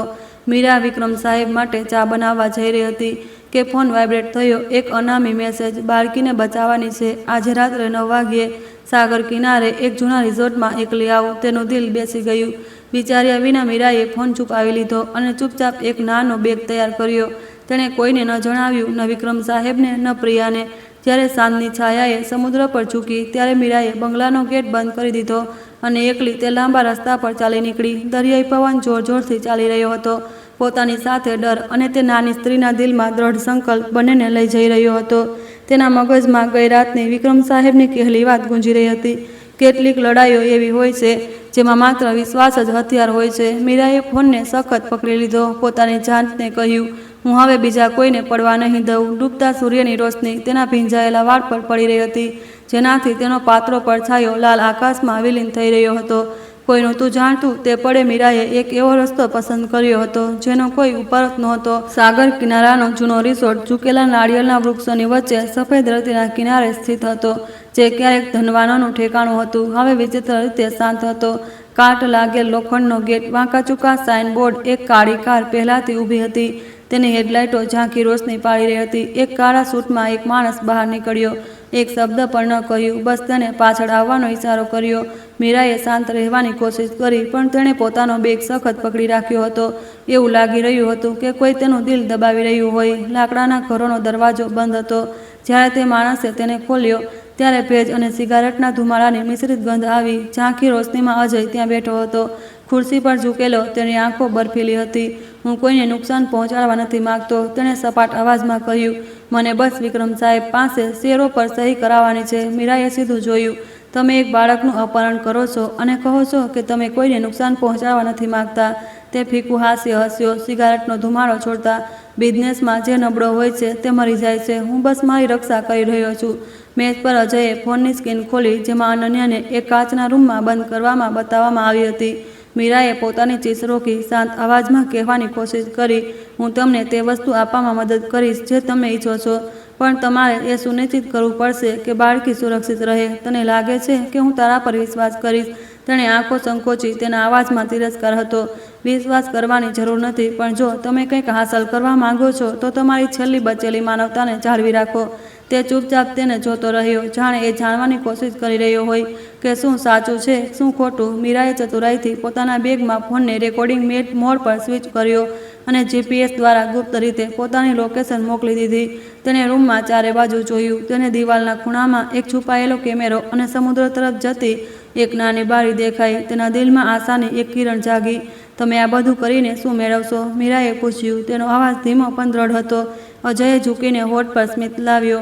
પૈસા અને બદલો. વિક્રમ સાહેબે મારું બધું છીનવી લીધું. હું બસ તે પાછું લઈ રહ્યો છું જે મારું હોવું જોઈતું હતું. તમે ખોટા છો, મીરાએ જવાબ આપ્યો. તેની આંખો ચમકી ઉઠી. લાલચી વ્યક્તિને ક્યારેય પૂરતું મળતું નથી. લાલચ એક અતડ ખાડો છે. જેટલું દૂર જશો નીકળવું પડે એટલું જ પણ મુશ્કેલ થશે. અજયનો ચહેરો કાળો પડી ગયો. તે ઊભો થયો અને તેની પાસે આવ્યો. મને શીખવવાની કોશિશ ન કર બાળકી. જેવો તે નજીક આવ્યો, મીરાનો ફોન વાઇબ્રેટ થયો. તૂટેલી સ્ક્રીન પર એક મેસેજ ચમક્યો, હું આવી રહ્યો છું. અજયે તરત ઓળખી લીધું અને તેના હાથમાંથી ફોન છીનવવા દોડ્યો. મીરાએ બહાદુરીથી તેનો પાછો ખેંચવાની કોશિશ કરી, જેનાથી સ્ક્રીન ફ્લોર પર પડીને તૂટી ગઈ. તે ચીસો પાડી ઉઠ્યો. તે મને દગો આપવાની હિંમત કરી. પછી તેણે તેના કાંડા પકડીને તેને જોરથી મેજ પર પછાડી. મીરાએ સંઘર્ષ કર્યો. તેના પગે ખુરશીએ ઊંધી કરી લીધી અને તેને છરી ઉઠાવી. સ્ટીલની ચમક ગુંજી. મેં તને ચેતવણી આપી હતી, અજયે ગુસ્સે થઈને કહ્યું. તો પણ તું આમાં કેમ પડી? મીરાએ ચીસો પાડી. જો તારામાં થોડી પણ માનવતા બચી છે તો એક બાળકને મોટાઓના લાલચની કિંમત ચૂકવવા ન દે. તે પડે. અજયનો ચહેરો અટક્યો. તેની આંખો ઝડપથી ઝબકી. બસ એક સેકન્ડના ઝબકારામાં મીરાએ મેજ પર પડેલી થોડી રેતી પકડી અને સીધી તેના ચહેરા પર ફેંકી દીધી અને ભાગી ગઈ. દરવાજો ખુલ્યો. ગેટની બહાર કારનું હોર્ન વાગ્યું. વિક્રમ સાહેબ અને તિવારીજી જોરદાર વરસાદની વચ્ચે અંદર આવ્યા. મારામારી શરૂ થઈ ગઈ. અજયે પાગલોની જેમ છરી ચલાવી. મીરાને મારવાની કોશિશ કરી. વિક્રમ સાહેબે છરીનો વાર સહન કર્યો. લોહી વહેવા લાગ્યું. મીરા જોરથી ચીસો પાડી અને તિવારીજીની સાથે મળીને તેણે કાબૂમાં કર્યો. દૂરથી પોલીસનું સાયરન ગુંજી રહ્યું હતું. નીલી લાલ લાઇટો ભીંજાયેલા નાળિયેરના વૃક્ષો પર ચમકી રહી હતી. પોલીસે અજયને ઠંડી રેતી પર હાથકડી પહેરાવી દીધી.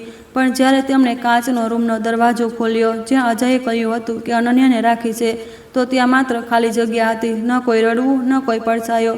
જમીન પર બાળકની નાની ઢીંગલી પડી હતી. મીરાએ ધ્રુજતા હાથે તેને ઉઠાવી.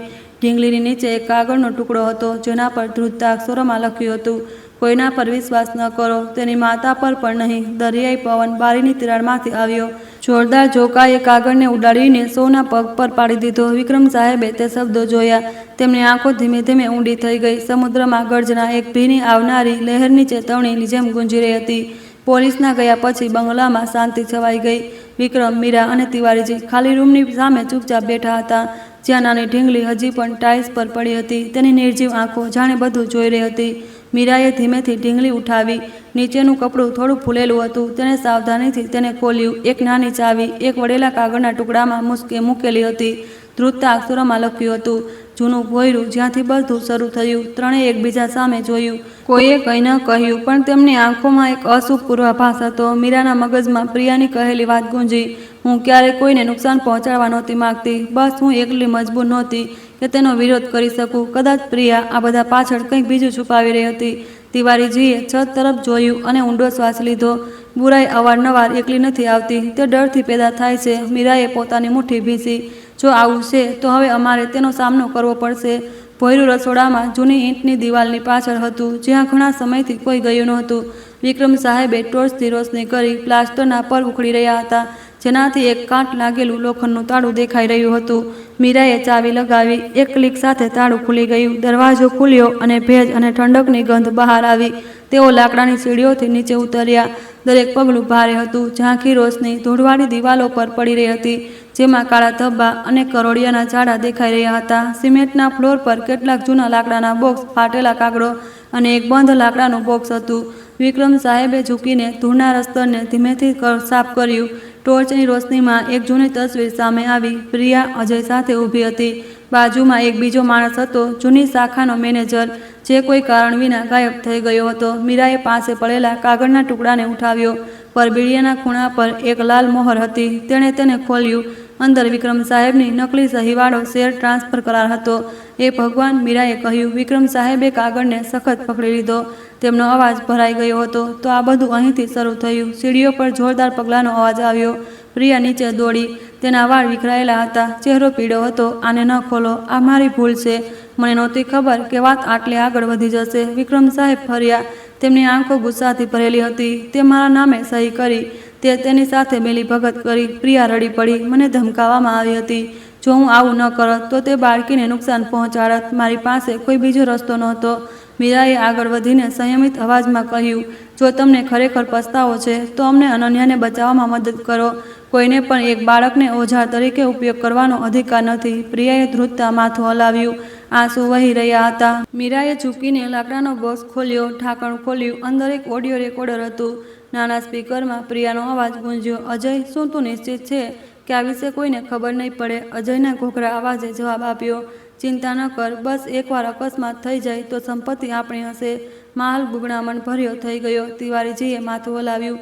એ ભગવાન, તો આ બધું આવું હતું. મીરાએ બોક્સની નીચે વધુ શોધ્યું. તેને એક વળેલો પત્ર મળ્યો, જેમાં નરમ, ધ્રુજતા અક્ષરોમાં હાથથી લખ્યું હતું, જો એક દિવસ તું મોટી થઈ જાય તો માં આશા રાખે છે કે તું સમજીશ કે માં ખોટી હતી, પણ માએ તને પ્રેમ કરવાનું ક્યારેય નથી છોડ્યું. મીરાએ વાંચ્યું. તેની આંખો ભીની થઈ ગઈ. તેણે વિક્રમ સાહેબ તરફ જોયું. તેનો અવાજ ભરાઈ ગયો. કદાચ તે સંપૂર્ણપણે ખરાબ નથી. કઈ માં પોતાના બાળકની રક્ષા નહીં કરવા ઈચ્છે? વિક્રમ સાહેબ ચૂપ રહ્યા. તેમના દિલનો ઘાવ, જે આટલા વર્ષોથી વહી રહ્યો હતો, જાણે ફરીથી ખુલી ગયો હોય. એક લાંબા સમય પછી તેમણે ધીમેથી કહ્યું, અમારે પ્રિયાને શોધવી પડશે. જો તેની પાસે હજી પણ તે વસ્તુ છે જેનાથી અજયને સૌથી વધુ ડર લાગે છે, તો તે જ અનન્યાને બચાવવાની ચાવી હશે. અચાનક ઉપરથી એક જોરદાર ધમાકાનો અવાજ આવ્યો. ધૂળ પડવા લાગી. ટોર્ચ બુઝાઈ ગઈ. મીરા ચીસો પાડી, સાવધાન. વિક્રમ સાહેબે તેને એક બાજુ ખેંચી લીધી. કાટમાળ પડ્યો. ધુમાડો ભરાઈ ગયો. જ્યારે સીડીઓમાંથી રોશની પાછી આવી તો પ્રિયા ગાયબ થઈ ચૂકી હતી. દિવાલ પર માત્ર લાલ પેનથી વાંકાચૂકા અક્ષરોમાં લખ્યું હતું, લોહીનું દેવું લોહીથી ચૂકવવું પડશે. તિવારીજીનો ચહેરો પીળો પડી ગયો. શું કોઈ હજી પણ અમારા દરેક પગલા પર નજર રાખી રહ્યું છે? મીરાનો ફોન અચાનક વાઇબ્રેટ થયો. તેણે તેને ખોલ્યો. એક નાની વિડીયો મોકલવામાં આવ્યો હતો. સ્ક્રીન પર અનન્યાને એક ઠંડા ગોદામમાં બાંધેલી બતાવવામાં આવી હતી. તેની આંખો ડરથી મોટી હતી. પ્રિયાનો ગભરાયેલો અવાજ આવ્યો, મને ન શોધતા, હું મારી દીકરીનું ધ્યાન પોતે રાખી લઈશ. મીરાએ પોતાના હોઠ ખોલી લીધા. આંસુ વહેવા લાગ્યા. નહીં, તેણે ફૂસફૂસાવ્યું. તે પોતે તેને બચાવી શકતી નથી. તે વિક્રમ સાહેબ તરફ ફરી. તેની આંખો દ્રઢ હતી. હું જઈશ, ભલે આ એક ઝાડ હોય. મારે તે બાળકને બચાવવું જ પડશે. બહાર ગર્જનાનો એક અંતિમ લડાઈમાં ઉતરનારા વ્યક્તિના પગલાં માટે એક ચેતવણીની જેમ ગુંજી રહી હતી, જ્યાં અપરાધ અને પ્રાયશ્ચિત વચ્ચેની રેખા માત્ર એક પાતળા દોરાની હતી. વરસાદના મોટા મોટા ટીપાં કારની બારી પર હજારો સોયની જેમ વરસી રહ્યા હતા. મીરા સ્ટીરિંગ વ્હીલ પકડીને બેઠી હતી. તેની આંખો સામેના રસ્તા પર હતી, જ્યાં સ્ટ્રીટ લાઇટો ઝાંખી ચમકી રહી હતી. વિક્રમ સાહેબે બાજુમાં બેઠા હતા. તેમનો ચહેરો ગંભીર હતો. તેમની આંખો ચિંતાથી લાલ હતી. તિવારીજી પાછળની સીટ પર બેઠા હતા. નેવિગેટરને સતત પકડેલા હતા. તેમનો અવાજ ઘોઘરો હતો. પ્રિયાનો છેલ્લો સિગ્નલ શહેરના બહારના વિસ્તારમાં જૂના કોલ્ડ સ્ટોરેજ પાસે હતો. મીરા જવાબ આપવા જઈ રહી હતી કે ફોનની ઘંટડી વાગી. એક ધ્રુજતી સ્ત્રીનો અવાજ સ્પીકરમાં ગુંજ્યો. જો તું બાળકીને બચાવવા માગે છે તો એકલી કોલ્ડ સ્ટોરેજમાં આવ. મીરા સ્તબ્ધ રહી ગઈ. આ પ્રિયાનો અવાજ હતો. ભોયરામાંથી નીકળતા પહેલાં તિવારીજીની કહેલી વાત તેના મગજમાં ગુંજી. ક્યારેક લોકો ત્યારે જ જાગે છે જ્યારે તેઓ ખાઈના કિનારે ઊભા હોય છે. મીરાએ સ્ટીરિંગ વ્હીલને સખત પકડી લીધું. તેનું દિલ ઝડપથી ધડકી રહ્યું હતું. તે જાણતી હતી કે આજની રાત જીવન અને મૃત્યુ, સત્ય અને જૂઠ વચ્ચેની સીમા હોઈ શકે છે. વિક્રમ સાહેબે બારીમાંથી બહાર જોયું. તેમનો અવાજ ભરાઈ ગયો હતો. બસ આશા છે કે આ વખતે અમે બહુ મોડા નહીં પહોંચીએ. કાર ધીમે ધીમે એક લાલ માટીના રસ્તા પર વળી. બંને તરફ ગાઢ રબરના જંગલો હતા. હેડલાઇટો વૃક્ષો પર પડતી હતી અને પડછાયા બનાવી રહી હતી. વરસાદ વધુ તેજ થઈ રહ્યો હતો. પવન બારીની તિરાડોમાંથી સીટી વગાડી રહ્યો હતો. જ્યારે કોલ્ડ સ્ટોરેજ દેખાયો ત્યારે નબળી પીળી રોશની એક મળતા પ્રાણીની શ્વાસની જેમ ઝબકી રહી હતી. મીરાએ એન્જિન બંધ કર્યું. દરવાજો ખોલીને નીચે ઉતરી. ભીની જમીન કાદવથી ભરેલી હતી. દરેક પગલું ઊંડું ખૂંપી રહ્યું હતું. જૂના લોખંડની દરવાજો ચરમરાહટ સાથે ખુલ્યો. અવાજ ડરામણો લાગી રહ્યો હતો. કોઈ અમારા પહેલાં અહીં આવ્યું છે, મીરાએ ધીમેથી કહ્યું. તેણે તાજેતરમાં બનેલા પૈડાના નિશાન તરફ ઇશારો કર્યો. કોલ્ડ સ્ટોરેજની અંદર વરાળ સફેદની ધુમ્મસની જેમ ઉઠી રહી હતી. ઠંડી હવાએ સૌને ધ્રુજાવી દીધા. દિવાલ પર એક જૂનો કેમેરા સતત લાલ લાઇટ ચમકાવી રહ્યો હતો. મીરાએ ચારે બાજુ જોયું. કોઈ દેખરેખ કરી રહ્યું છે. ટીનની છત પર વરસાદનો અવાજ ધડકતા દિલની જેમ તેજ હતો. અંધારામાંથી પ્રિયા બહાર આવી. તેનો ચહેરો પીળો, કપડાં ભીંજાયેલા હતા. તેના હાથમાં એક ચમકતો ફોન હતો. તેનો અવાજ ધ્રુજી રહ્યો હતો. મારી પાસે કોઈ બીજો વિકલ્પ નહોતો. અજયે મને તમને લોકોને બોલાવવા માટે મજબૂર કરી. બાળકી હોલવેના અંતમાં ઠંડા રૂમમાં છે, પણ તેણે દરેક જગ્યાએ બારૂદી સુરંગો બિછાવી છે. વિક્રમ સાહેબ નજીક આવ્યા. ગુસ્સાથી તેમનો અવાજ ધ્રુજી રહ્યો હતો. તારે સ્પષ્ટ કહેવું પડશે, નહીં તો અમે બધા અને બાળકી પણ મરી જઈશું. પ્રિયા રડી પડી. હું નથી કરી શકતી. તે કેમેરાથી જોઈ રહ્યો છે. જો મેં દગો આપ્યો તો તે વિસ્ફોટ કરી દેશે. મીરાએ બંનેને દ્રઢતાથી જોયા. મારા પર વિશ્વાસ કરો, હું બાળકીને બચાવી લઈશ. તેઓ ઠંડા હોલવેના ચાલ્યા. દરેક પગલું પાણીમાં ડૂબી રહ્યું હતું. અવાજ એક ખરાબ સપનાની જેમ ગુંજી રહ્યો હતો. તિવારી પાછળ ટોર્ચ લઈને ચાલી રહ્યા હતા. ફૂસફૂસાવતા અંતે કંઈક અવાજ છે. મીરા તે ઠંડા રૂમમાં દોડી. અનન્યા સંકોચાઈને બેઠી હતી. તેના હોઠ વાદળી પડી ગયા હતા. માં, મને ઠંડી લાગી રહી છે. બાળકીનો અવાજ નબળો હતો. મીરાએ પાસે પડેલા એક લોખંડના સળિયાથી તાળા પર જોરથી માર્યું. ધાતુનો જોરદાર અવાજ ગુંજ્યો. દરવાજો ખુલ્યો. તેણે અનન્યાને ઉઠાવીને સખત ગળે લગાવી લીધી. અચાનકથી પાછળથી એક ઘોઘરો હાસ્યનો અવાજ આવ્યો. એક વધુ પગલું અને આખું ગોદામ ફાટી જશે. અજય પ્રગટ થયો. તેનો ચહેરો થાકેલો, આંખો લાલ હતી. તેના હાથમાં એક નાનો રિમોટ કંટ્રોલ હતો, જેના પર એક લાલ લાઇટ ચમકી રહી હતી. વિક્રમ સાહેબ આગળ વધ્યા. જો તારામાં થોડી પણ માનવતા બચી છે તો બાળકીને જવા દે. અજય ફીકું હાસ્ય હસ્યો. માનવતા? મેં તેને તે વર્ષોની સાથે દફનાવી દીધી જે મારાથી છીનવી લીધા. મીરાએ અનન્યાને સખત પકડીને તેને સીધું જોયું. કોઈએ તારાથી કંઈ નથી છીનવ્યું. તે બસ પોતાની નફરતમાં દફનાવી દીધો. તે ચીસો પાડી. તેનો અવાજ ઠંડા સ્થળમાં ગુંજી રહ્યો હતો. હું બસ માન્યતા ઈચ્છતો હતો અને તેણે બધું લઈ લીધું. અજયના હાથ ધ્રુજી ઉઠ્યા. તેની આંખો લાલ થઈ ગઈ. અચાનક પ્રિયા પાછળથી આવી. તેનો અવાજ ભરાઈ ગયો હતો. જો તું ઈચ્છે તો મારી જાન લઈ લે. બાળકીને છોડી દે. અજય અટકી ગયો. તેના ચહેરાનો રંગ બદલાઈ ગયો. તેની આંખોમાં નફરત અને દયા વચ્ચે સંઘર્ષ ચાલી રહ્યો હતો. મીરાએ તકનો ફાયદો ઉઠાવીને રિમોટ કંટ્રોલ પર લાત મારી. એક ક્લિકનો અવાજ આવ્યો. ચિંગારીઓ નીકળી. વીજળી પ્રણાલીમાં શોર્ટ સર્કિટ થયું. લાઇટો બુઝાઈ ગઈ. રૂમના ખૂણામાં ધુમાડો અને નાની આગ લાગી ગઈ. વિક્રમ સાહેબે મીરા અને અનન્યાને દરવાજા તરફ ખેંચ્યા. તિવારીજી પાછળ આવ્યા. એક નાનો ધમાકો થયો. ધુમાડો ભરાઈ ગયો. જ્યારે તેઓ ફર્યા તો તેમણે જોયું કે પ્રિયા ધુમાડામાં પડેલી છે. અજય ગાયબ થઈ ચૂક્યો છે. મીરા પાછી જવા માંગતી હતી પણ વિક્રમ સાહેબે તેને હાથ પકડી લીધો. નહીં, ગોદામ પડવાનું છે. તેણે પોતાના હોઠ કરલી લીધા. આંસુ વરસાદની જે સાથે ભળી ગયા. પ્રિયા દીદી, તમે તમારી કિંમત ચૂકવી દીધી છે. કાર વરસાદમાં ઝડપથી ચાલી ગઈ. મીરાએ રિયર વ્યૂ મિરરમાં જોયું. વીજળી આકાશને ચીરી રહી હતી. કોલ્ડ સ્ટોરેજની છત પર એક પડછાયો ચૂપચાપ ઊભો હતો. હાથમાં એક નાની USB હતી. તેણે માથું ઊંચકીને ઠંડુ હાસ્ય હસ્યું. મીરાએ ધીમેથી ફૂસફૂસાવ્યું, બુરાઈ પોતાની જાતે પેદા નથી થતી, તે લાલચ અને મૌનથી પોસાય છે. પણ આજની રાત તે હજી પણ મરવા તૈયાર નથી. સવાર એક તોફાની રાત પછી ધીમે ધીમે થઈ રહી હતી. નબળી રોશની બારીમાંથી આવી રહી હતી. મીરાના થાકેલા ચહેરા પર પડી રહી હતી. તે ખુરશી પર ચૂપચાપ બેઠી હતી. અનન્યા તેના ખોળામાં હતી. શ્વાસ નબળા પણ નિયમિત હતા. હોલમાં વિક્રમ સાહેબ પોલીસ સાથે વાત કરી રહ્યા હતા. તેમનો અવાજ ઘોઘરો હતો. તેમની દરેક વાત દરવાજાની તિરાડમાંથી મીરાના કાનોમાં પડી રહી હતી અને તેનું દિલ બેસી જઈ રહ્યું હતું. ખરાબ સપનું સમાપ્ત થઈ ગયું હતું પણ મીરાને લાગી રહ્યું હતું કે સત્ય હજી સંપૂર્ણ રીતે સામે નથી આવ્યું. વિક્રમ સાહેબની વૃદ્ધ આંખોમાં તેને ચિંતા સિવાય કંઈક બીજું પણ દેખાઈ રહ્યું હતું. એક ઊંડો પસ્તાવો. પ્રિયાની વિડીયોમાં કહેલી વાત ફરીથી ગુંજી. જો તેને USB-માં જે છે તે મળી ગયું તો બધાને ખબર પડી જશે કે અસલી દગાબાજ કોણ છે. મીરાને ધુમાડો અને આંખની વચ્ચે પ્રિયા દ્વારા તેનો હાથ સખત પકડવાનો ક્ષણ યાદ આવ્યો. તેની આંખોમાં ડર અને પસ્તાવો બંને હતા. હવે તે છબી તેના દિલમાં એક સોયની જેમ ખૂંચી રહી હતી. કાચની બારીની બહાર વિક્રમ સાહેબે ધ્રુજતા હાથે તે નાની કાળી USB-ને પકડેલા હતા જે પોલીસે તેમને આપી હતી. સવારની રોશની તેમના ચહેરા પર પડી રહી હતી.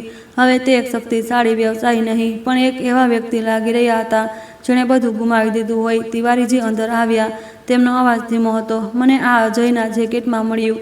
કદાચ તેને કોઈના માટે છોડવા માંગતો હતો. વિક્રમ સાહેબે કંઈ ન કહ્યું, બસ માથું હલાવ્યું. તેમણે USB-ને કમ્પ્યુટરમાં લગાવ્યું. સ્ક્રીન સળગી અને શબ્દો દેખાયા. સત્ય એ નથી કોણ સાચું છે પણ એ છે કે કોણ સ્વીકારવાની હિંમત કરે છે. મીરાએ ધીમેથી ગળું સાફ કર્યું. એવું મહેસૂસ થયું જાણે તે કંઈક અવિશ્વસનીય જોવા જઈ રહી છે. પહેલો અવાજ અજયનો ઘોઘરો ભારે અવાજ હતો. હું વિક્રમ સાહેબને એક સારો માણસ માનતો હતો જ્યાં સુધી મને એ ખબર ન પડી કે તેમણે ગેરકાયદે જમીન ટ્રાન્સફરનો મામલો છુપાવ્યો હતો જેનાથી સેંકડો મજૂર બેરોજગાર થઈ ગયા. વિક્રમ સાહેબ સ્તબ્ધ રહી ગયા. મીરાએ ફરીને જોયું. તેમના હાથ ધ્રુજી રહ્યા હતા. તેમના ઓઠ હલી રહ્યા હતા પણ કોઈ શબ્દો નહોતા નીકળી રહ્યા. અજયે આગળ કહ્યું. તેનો અવાજ ભરાઈ રહ્યો હતો. હું દગો આપવા નહોતો માગતો પણ તેમણે જ અમારા વિશ્વાસને દગો આપ્યો. પ્રિયા માત્ર એક મોહરો હતી જેને સહી કરવા માટે મજબૂર કરવામાં આવી અને મેં ખોટો રસ્તો પસંદ કર્યો. મીરાએ ધીમેથી ફૂસફૂસાવ્યું. તો પ્રિયા માત્ર એક શિકાર હતી. વિક્રમ સાહેબે માથું ઝુકાવ્યું. તેમનો અવાજ ઘોઘરો હતો. મેં વિચાર્યું કે હું કંપનીની રક્ષા કરી રહ્યો છું. મને નહોતી ખબર કે હું બીજાઓને ખાઈમાં ધકેલી રહ્યો છું. તેણે તેમને ધીમેથી જોયા. ભૂલ માનવી પ્રાયશ્ચિતનું પહેલું પગલું છે. સત્ય ભલે ગમે તેટલું પીડાદાયક કેમ ન હોય, તેનાથી ભાગવું વધુ પીડાદાયક હોય છે. બીજી રેકોર્ડિંગ ચાલી. અજયનો અવાજ ધીમો હતો. જો કોઈ આ સાંભળી રહ્યું છે તો મારી દીકરીને કહેજો કે હું એક સારો માણસ હતો. મીરા ચૂપ થઈ ગઈ. તેની આંખો બળવા લાગી. બારીની બહાર સવારનો તડકો ભૂરા વાદળોને ચોરીને આવી રહ્યો હતો અને સીધે તેના ચહેરા પર પડી રહ્યો હતો. જાણે એક અનુસ્મરણ કે અંધારું ગમે તેટલું કેમ ન હોય, રોશની હંમેશા પ્રવેશ કરી શકે છે. અચાનક હોલમાં જોરદાર પગલાંનો અવાજ આવ્યો. એક પોલીસ કર્મી અંદર આવ્યો અને ઝડપથી જણાવ્યું, પ્રિયા મેડમ હોશમાં આવી ગયા છે પણ ખૂબ નબળા છે. તે વિક્રમ સાહેબને મળવા માંગે છે. ત્રણેય ICU તરફ દોડ્યા. પ્રિયા ત્યાં સૂતી હતી. તેનો ચહેરો પીળો, શ્વાસ નબળા હતા. જ્યારે તેણે વિક્રમ સાહેબને જોયા તો તેની આંખોમાંથી આંસુ વહી નીકળ્યા. મને માફ કરી દો. તેનો અવાજ તૂટેલો હતો. હું બસ મારી દીકરીને બચાવવા માંગતી હતી. અજય મરવાને લાયક નહોતો. તેમણે તેને મજબૂર કર્યો. તેણે મીરાનો હાથ સખત પકડ્યો અને સાવધાનીથી કહેવાની કોશિશ કરી, બોર્ડ ઓફ ડાયરેક્ટરમાંથી કોઈ તે હજી અટક્યા નથી. પછી પ્રિયાની પાંપણો બંધ થઈ ગઈ. એક આંસુનું ટીપું તેના ગાલ પરથી લૂટકી ગયું. મીરા ધ્રુજતા પાછી હટી. તેનું દિલ દર્દથી ભરાઈ ગયું. તે સમજી ગઈ કે પ્રિયા એક ખરાબ માણસ નહોતી, બસ એક નબળી માં હતી જેને એક ખૂણામાં ધકેલી દેવામાં આવી હતી. વિક્રમ સાહેબ સ્તબ્ધ ઊભા હતા. તેમની આંખો લાલ હતી.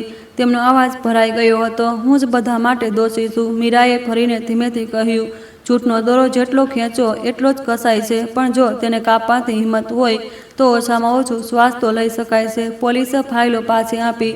ચકાસણીના પરિણામ આવી ચૂક્યા હતા. પ્રિયા મેડમ નિર્દોષ હતી. અજય સાહેબ વિદેશી શેરધારકોના એક સમૂહ દ્વારા એક અધિગ્રહણના કાવતરાનો શિકાર હતા. તેમણે કંપની પર કબજો કરવા માટે તેની નફરતનો ફાયદો ઉઠાવ્યો. વિક્રમ સાહેબ ખુરશી પર ઢળી પડ્યા. બંને હાથથી માથું પકડી લીધું. પહેલીવાર તે માણસના આંસુ પડ્યા જે પોતાને મજબૂર માનતો હતો. મીરા બાજુમાં બેસી ગઈ. તેનો અવાજ હવા જેવો હળવો હતો. સત્ય સૂરજ જેવું છે, તેને છુપાવી શકાય છે પણ મિટાવી શકાતું નથી.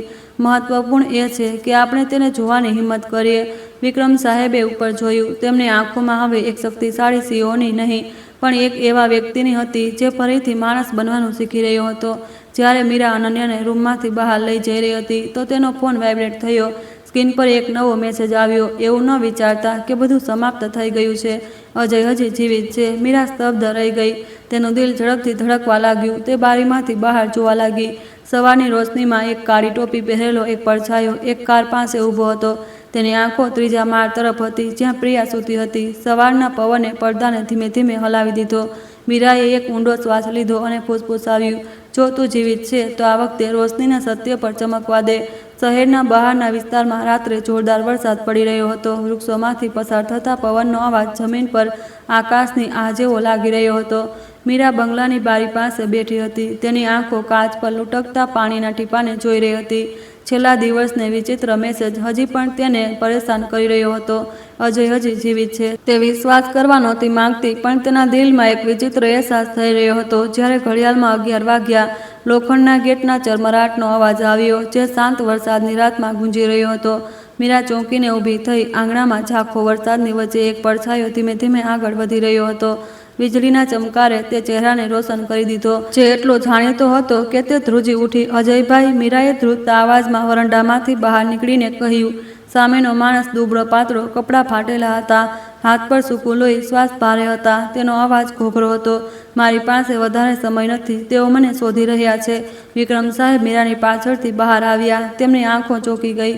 તેમને પોતાની આંખો પર વિશ્વાસ નહોતો આવી રહ્યો. હે ભગવાન, આ તું છે? તેમણે ગણગણાટ કર્યો. અજયે ધીમેથી માથું હલાવ્યું. તેની આંખોમાં પીડા હતી. હું મર્યો નથી પણ મારે ઘણા સમય પહેલાં મરી જવું જોઈતું હતું. તેમણે અજયને ઘરની અંદર ટેકો આપ્યો. નબળી પીળી રોશનીએ તેના પીળા ચહેરાને પ્રતિબિંબિત કર્યો. મીરાએ તેને એક ગ્લાસ પાણી આપ્યું. તેનો અવાજ ધ્રુજી રહ્યો હતો.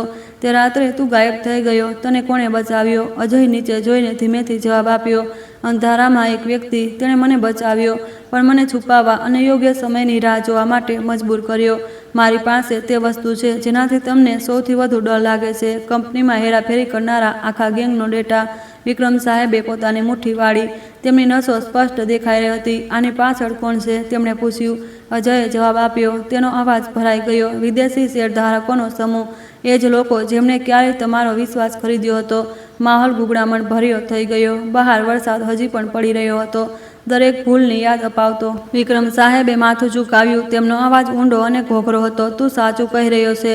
મેં ખોટા કરારો પર સહી કરી હતી. મેં વિચાર્યું કે હું કંપનીને બચાવી રહ્યો છું. મને નહોતી ખબર કે હું પોતાનો અંતરાત્મા ગુમાવી રહ્યો છું. અજયે તેમની તરફ જોયું.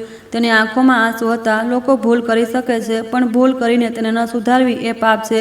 મીરાએ ધીમેથી વચ્ચે કહ્યું. ખરેખર મજબૂત વ્યક્તિ તે નથી જે દરેક લડાઈ જીતે છે પણ તે છે જે દરેક ભૂલ પછી ઊભો થાય છે. અજયે પોતાના શર્ટમાંથી એક નાનો મેમોરી કાર્ડ કાઢ્યો. મીરાને આપતા. આમાં બધા પુરાવા છે. જો મને કંઈ થઈ જાય તો તારે આને પ્રેસને આપવું પડશે. મીરાએ તેને સખત પકડી લીધું અને કંઈ કહ્યા વિના માથું હલાવી દીધું. તે સમજી ગઈ આ ત્રણેયની જાન હતી. અચાનક ગેટની બહાર એન્જિનનો અવાજ આવ્યો. કારની હેડલાઇટો બારીમાંથી પસાર થઈ અને ટાઇલ પર ટાયરનો ચીસ સંભળાયો. અજય તરત ઊભો થયો અને ધીમેથી ફૂસફૂસાવ્યો. તેઓ આવી ગયા છે. USB છુપાવી દે. મીરા ગભરાઈને રસોડામાં દોડી અને મેમરી કાર્ડને શેલ્ફ પર રાખેલા ચોખાના ઝાડનામાં નાખી દીધી. વિક્રમ સાહેબે પોતાના લાકડી સખત પકડી લીધી. તેમની આંખોમાં એક અનુભવી વ્યક્તિનો દ્રઢ સંકલ્પ હતો. મુખ્ય દરવાજો ખુલ્યો અને કાળા કપડામાં કેટલાક લોકો અંદર ઘૂસ્યા. તે વસ્તુ અમને આપી દો, જલ્દી, એક ઘોઘરા અવાજે કહ્યું. અજય ચીસો પાડી. તમને જે જોઈએ છે તે અહીં કોઈની પાસે નથી. અને પછી એક માણસ પર તૂટી પડ્યો. ઘરમાં મારામારીનો અવાજ ગુંજવા લાગ્યો. મીરાએ અનન્યાનું માથું પકડીને તેને ગોદામમાં ભગાવી. ભાગતી વખતે ચીસો પાડી. સાવધાન! બહાર તૂટવાના અવાજો, ગોળીઓના અવાજો અને સળગતા લાકડાની ગંધ સાથે બારૂદનો ધુમાડો. એક માણસે લિવિંગ રૂમમાં પેટ્રોલની બોટલ ફેંકી અને આગ ઝડપથી ભડકી ઉઠી. મીરાએ વિક્રમ સાહેબને પાછળ ખેંચ્યા અને જ્યારે અજય એકવારથી સીડીઓ પાસે પડી ગયો, તેના ખભામાંથી લોહી વહી રહ્યું હતું અને ટાઇલ્સ પર લાલ ધબ્બા બની રહ્યા હતા. વિક્રમ સાહેબે તેની તરફ ભાગવા જઈ રહ્યા હતા, પણ મીરાએ તેમને રોકી લીધા. નહીં, તે ઈચ્છે છે કે અમે જીવીએ, તે ચીસો પાડી. તેનો અવાજ ભરાઈ ગયો. અજય, અમારી સાથે ચાલ. અજયે આગની લપટોની વચ્ચે માથું ઊંચકીને હસવાની કોશિશ કરી. મારી ચિંતા ન કર, તેમને બચાવ. તે અને વિક્રમ સાહેબે મળીને અનન્યાને પાછળના દરવાજા તરફ ભગાવી. બહાર પોલીસનું સાયરન ગુંજી રહ્યું હતું. વરસાદમાં નીલી લાલ લાઇટો ચમકી રહી હતી. જેવી તેઓ આંગણામાં પહોંચ્યા, એક નાનો ધમાકો થયો. ધુમાડો ઉઠવા લાગ્યો. મીરાએ પાછળ ફરીને જોયું. તેને માત્ર અજયનો પડછાયો પડતો અને પછી કાળા ધુમાડામાં ગાયબ થતો દેખાયો. સવારના સમયે વરસાદ રોકાઈ ગયો. ઘટના સ્થળે માત્ર રાખ બચી હતી. પોલીસે દરેક જગ્યાએ શોધ્યું, પણ કોઈ શબ ન મળ્યું. અજય, મીરા સીડીઓ પર બેઠી હતી. તેના હાથમાં હજી પણ મેમરી કાર્ડ હતું. સવારનો પવન તેના ભીંજાયેલા વાળમાંથી પસાર થયો. તેણે દૂર જોયું અને ધીમેથી કહ્યું, જો તું જીવિત છે તો હું તારો અધૂરું કામ પૂરું કરીશ. તે થોડા કિલોમીટર દૂર એક જૂનો ટ્રક શહેરથી બહાર નીકળી રહ્યો હતો. કેબિનમાં કાળી ટોપી પહેરેલો એક માણસ ચૂપચાપ બેઠો હતો. તેના હાથમાં મીરા અને વિક્રમ સાહેબની સાથે એક જૂની તસવીર હતી. રિયર વ્યૂ મિરરમાં તેની આંખોમાં એક દુઃખ પર દ્રઢ ચમક હતી. એક એવા વ્યક્તિની જે અંધારામાંથી પાછો ફર્યો હોય અને જેણે હજી સુધી પોતાનો છેલ્લો શબ્દ નહોતો કહ્યો. એક શરદ ઋતુની સવારે હળવો તડકો સિંહ ગ્રુપના પરિસર પર પડી રહ્યો હતો. ઘણા મહિનાઓના તોફાની દિવસો પછી જે જગ્યા ક્યારેક ધુમાડા અને આગમાં ડૂબી હતી, હવે ત્યાં પક્ષીઓનો કલરવ સંભળાઈ રહ્યો હતો. તૂટેલી દીવારનું સમારકામ થઈ ચૂક્યું હતું. ગેટની બંને બાજુ વૃક્ષો સવારના પવનમાં ઝૂમી રહ્યા હતા. મીરા ઓફિસમાંથી બહાર નીકળી. હાથમાં ગરમ કોફીનો કપ હતો. તેણે એક ઊંડો શ્વાસ લીધો. કોફીની સુગંધ અને આંગણામાં ચમેલીના ફૂલોની ખુશ્બુએ તેના મનને શાંત કરી દીધું. તે વર્ષના કેસની વાર્તા સમાપ્ત થઈ ચૂકી હતી, પણ તેના દિલમાં હજી પણ આ સવાલ ગુંજી રહ્યો હતો કે શું અજય ખરેખર જતો રહ્યો છે? જૂની ફાઇલોને ફરીથી વ્યવસ્થિત કરતી વખતે મીરાને દરાજમાં એક પીળું પરબીડિયું મળ્યું. પરબીડિયા પર એ જ વાંકા ચૂકા અક્ષરો હતા, જો ક્યારે ન્યાયની જીત થાય તો મારી જગ્યાએ જીવજે. તે ચૂપચાપ ઊભી રહી. તેની આંખો લાલ થઈ ગઈ. તે શબ્દો જાણે ભૂતકાળમાંથી આવતા અવાજ હતા. આંગણામાં અનન્યા વિક્રમ સાહેબની આસપાસ દોડી રહી હતી અને જોર જોરથી હસી રહી હતી. તે દ્રશ્યે મીરાને હળવાશથી હસવા માટે મજબૂર કરી દીધું. કદાચ અજય આજ ઈચ્છતો હતો. તોફાન પછી એક સાચી શાંતિ. તે દિવસને એક વર્ષ વીતી ગયું. અદાલતનો નિર્ણય એવો હતો જેણે બધું ચૂપ કરાવી દીધું. પ્રિયાને પરોક્ષ રીતે સહઅપરાધી હોવાને કારણે 10 વર્ષની કેદની સજા સંભળાવવામાં આવી, પણ તપાસમાં સહયોગ કરવાને કારણે તેની સજા ઓછી કરી દેવામાં આવી. જ્યારે પોલીસ તેને હાથકડી પહેરાવીને લઈ જઈ રહી હતી તો તે ફરી અને ભાવનાઓથી ભરાઈને બોલી, મને આઝાદી નથી જોઈતી. હું બસ ઈચ્છું છું કે મારી દીકરી સમજે કે માં ખોટી હતી. આ વાતને આખા કોર્ટરૂમને શાંત કરી દીધો. વિક્રમ સાહેબ જેલ જવાથી બચી ગયા, પણ તેમણે સ્વેચ્છાએ વેપાર જગતમાંથી સંન્યાસ લઈ લીધો. જે દિવસે તેમણે રાજીનામું આપ્યું, મીરાએ તેમનો હાથ પકડીને ધીમેથી કહ્યું, હું આને આગળ વધારીશ, તમારી જગ્યા લેવા માટે નહીં, પણ આને વધુ સારું બનાવવા માટે. સિંહ ગ્રુપનો હવે એક નવો ચહેરો હતો. મીરાના નેતૃત્વમાં કંપનીને ઈમાનદારી સાથે વેપાર કરવાના દિશામાં પુનર્ગઠિત કરવામાં આવ્યું. લોકો માટે બધા કર્મચારીઓ સાથેની પોતાની પહેલી બેઠકમાં તેણે સ્પષ્ટપણે કહ્યું, જો કોઈ વ્યવસાય નૈતિકતા જાળવી શકતો નથી તો ભલે તે ગમે તેટલો ધનવાન કેમ ન હોય, તે માત્ર અસ્થાયી છે. આ શબ્દોએ ઘણા લોકોને માથું ઝુકાવીને વિચારવા માટે મજબૂર કર્યા. વિક્રમ સાહેબ છેલ્લી હરોળમાં બેઠા હતા, ચૂપચાપ હસી રહ્યા હતા. એક એવા વ્યક્તિનું સ્મિત જે ક્યારેય રસ્તો ભટકી ગયો હતો, પણ તેને પાછી રોશની દેખાઈ હતી. થોડા સમય પછી મીરાએ ઉજાલા કેન્દ્ર ખોલ્યું, જે અનાથ બાળકોની દેખભાળ કરતું હતું અને તેને જૂના ગોદામમાં સ્થાપિત કર્યું. નાની વેદી પર અજયની તસવીર સૂરજમુખીના ગુલદસ્તાની બાજુમાં રાખી હતી. મીરાએ એક અગરબત્તી સળગાવી અને ધીમેથી કહ્યું, તમે ચિંતા ન કરો. જે તમે કરવા માગતા હતા તે મેં શરૂ કરી દીધું છે. ઝબકતી મીણબત્તીની રોશનીમાં તેની આંખો દ્રઢ પણ ઊંડા દુઃખથી ભરેલી હતી. એક મહિનાના અંતમાં મીરાને જેલમાંથી એક પત્ર મળ્યો. કાગળ પીળો પડી ચૂક્યો હતો. પ્રિયાના અક્ષરો ધ્રુજી રહ્યા હતા, નફરત ન કરવા બદલ આભાર. હું સમજી ગઈ. ક્યારેક એક સ્ત્રી ત્યારે જ ખોટી હોય છે જ્યારે તે ખોટા માણસને પ્રેમ કરે છે. પત્ર આ પંક્તિ સાથે સમાપ્ત થયો, મારી જગ્યાએ સારી રીતે જીવજે. મીરાએ તેને વાળી દીધો. તેની આંખોમાં આંસુ હતા. તેણે ફૂસફૂસાવ્યું, તમે તમારી કિંમત ચૂકવી દીધી છે, પણ ઓછામાં ઓછું તમે જાગી તો ગયા. તે સાંજે વિક્રમ સાહેબ કેન્દ્રમાં આવ્યા. તેમને એક સાધારણ શર્ટ પહેર્યું હતું. તેમનો ચહેરો સમય સાથે વૃદ્ધ થઈ ગયો હતો, પણ તેમની આંખો શાંત હતી. મીરાજી, તેમણે કહ્યું. તેમનો અવાજ ધીમો હતો. તમે મને એ સમજવામાં મદદ કરી છે કે ઈમાનદારીથી મોટી કોઈ તાકાત નથી. મીરાએ પ્રેમથી સ્મિત કર્યું. મેં બસ તે કર્યું જે સાચું હતું. અનન્યા દોડીને આવી, તેમનો હાથ પકડ્યો. તેની આંખો ચમકી રહી હતી. પાપા, હું પણ મોટી થઈને મીરા દીદી જેવી એક સારી માણસ બનવા માંગુ છું. વિક્રમ સાહેબે ઝૂકીને ભાવનાઓથી ભરેલા પોતાની દીકરીને ગળે લગાવી લીધી. તેમના ગાલ પર આંસુ લૂટકી રહ્યા હતા. પહેલીવાર ખુશીના આંસુ. ઘરે પાછા ફરતી વખતે મીરાને એક અનામી પાર્સલ મળ્યું. અંદર મુંબઈના તે દરિયા કિનારાની એક તસવીર હતી જ્યાં અજયે વચન આપ્યું હતું કે જો તેને આઝાદી મળી તો તે આવશે. તસવીરની પાછળ જાણીતા અક્ષરોમાં લખ્યું હતું, સત્ય ક્યારેય મળતું નથી. તેના હાથ હળવા ધ્રુજી રહ્યા હતા. એક પવનનો ઝોંકો આવ્યો અને તેના કપાળ પરના એક વાળને ઉડાડી દીધો. તે હળવાશથી હસી. આંસુ પડી રહ્યા હતા, પણ તેનું દિલ ગરમ મહેસૂસ કરી રહ્યું હતું. કદાચ તે હજી પણ ક્યાંક ચૂપચાપ જોઈ રહ્યો છે, ચૂપચાપ જીવી રહ્યો છે, જેમ તોફાન પછીની છેલ્લી રોશની. તે સાંજે મીરા, વિક્રમ સાહેબ અને અનન્યા કંપનીની છત પર ઊભા હતા. લાલ સૂર્ય ધીમે ધીમે ઇમારતોની પાછળ છુપાઈ રહ્યો હતો, એક ગરમ પીળી રોશની છોડી રહ્યો હતો. વિક્રમ સાહેબે ધીમેથી કહ્યું, દરેક માણસ ક્યારેક ને ક્યારેક રસ્તો ભટકે છે, પણ અટકવું, જાણવું જો વિવેક શરૂઆત છે. મીરાએ જવાબ આપ્યો. તેનો અવાજ હળવો પણ દ્રઢ હતો. અમે સારું એટલા માટે નથી જીવતા કે બીજા જુએ, પણ એટલા માટે કે અમે પોતે શાંતિથી સૂઈ શકીએ. દૂરથી બંદીની ઘંટડીઓ વાગી, જે આંગણામાં બાળકોના હાસ્યની સાથે ભળી ગઈ. કેમેરા આકાશ તરફ ફર્યો. દિવસનો છેલ્લો તડકો વાદળોમાંથી ઘડાઈને દૂર સમુદ્ર પર પડી રહ્યો હતો. ત્યાં કાળી ટોપી પહેરેલો એક પડછાયો રેતી પર ચાલી રહ્યો હતો. તેની ચાલ ધીમી અને શાંત હતી. મીરાએ હાથમાં તસવીરને જોઈ અને હવામાં ધીમેથી કહ્યું, જો તું જીવિત છે તો સારી રીતે જીવજે. કારણ કે આ જ તે રીત છે જેનાથી અમે જીવનનો ધન્યવાદ કરીએ છીએ. આ જીવનમાં દરેક જણ ક્યારેક ને ક્યારેક રસ્તો ભટકે છે, પણ મહત્વપૂર્ણ એ છે કે શું આપણી પાસે પાછા આવવાનું સાહસ છે કે નહીં. માફ કરવું માત્ર બીજાઓને છોડવું નથી, પણ પોતાને પણ મુક્ત કરવું છે.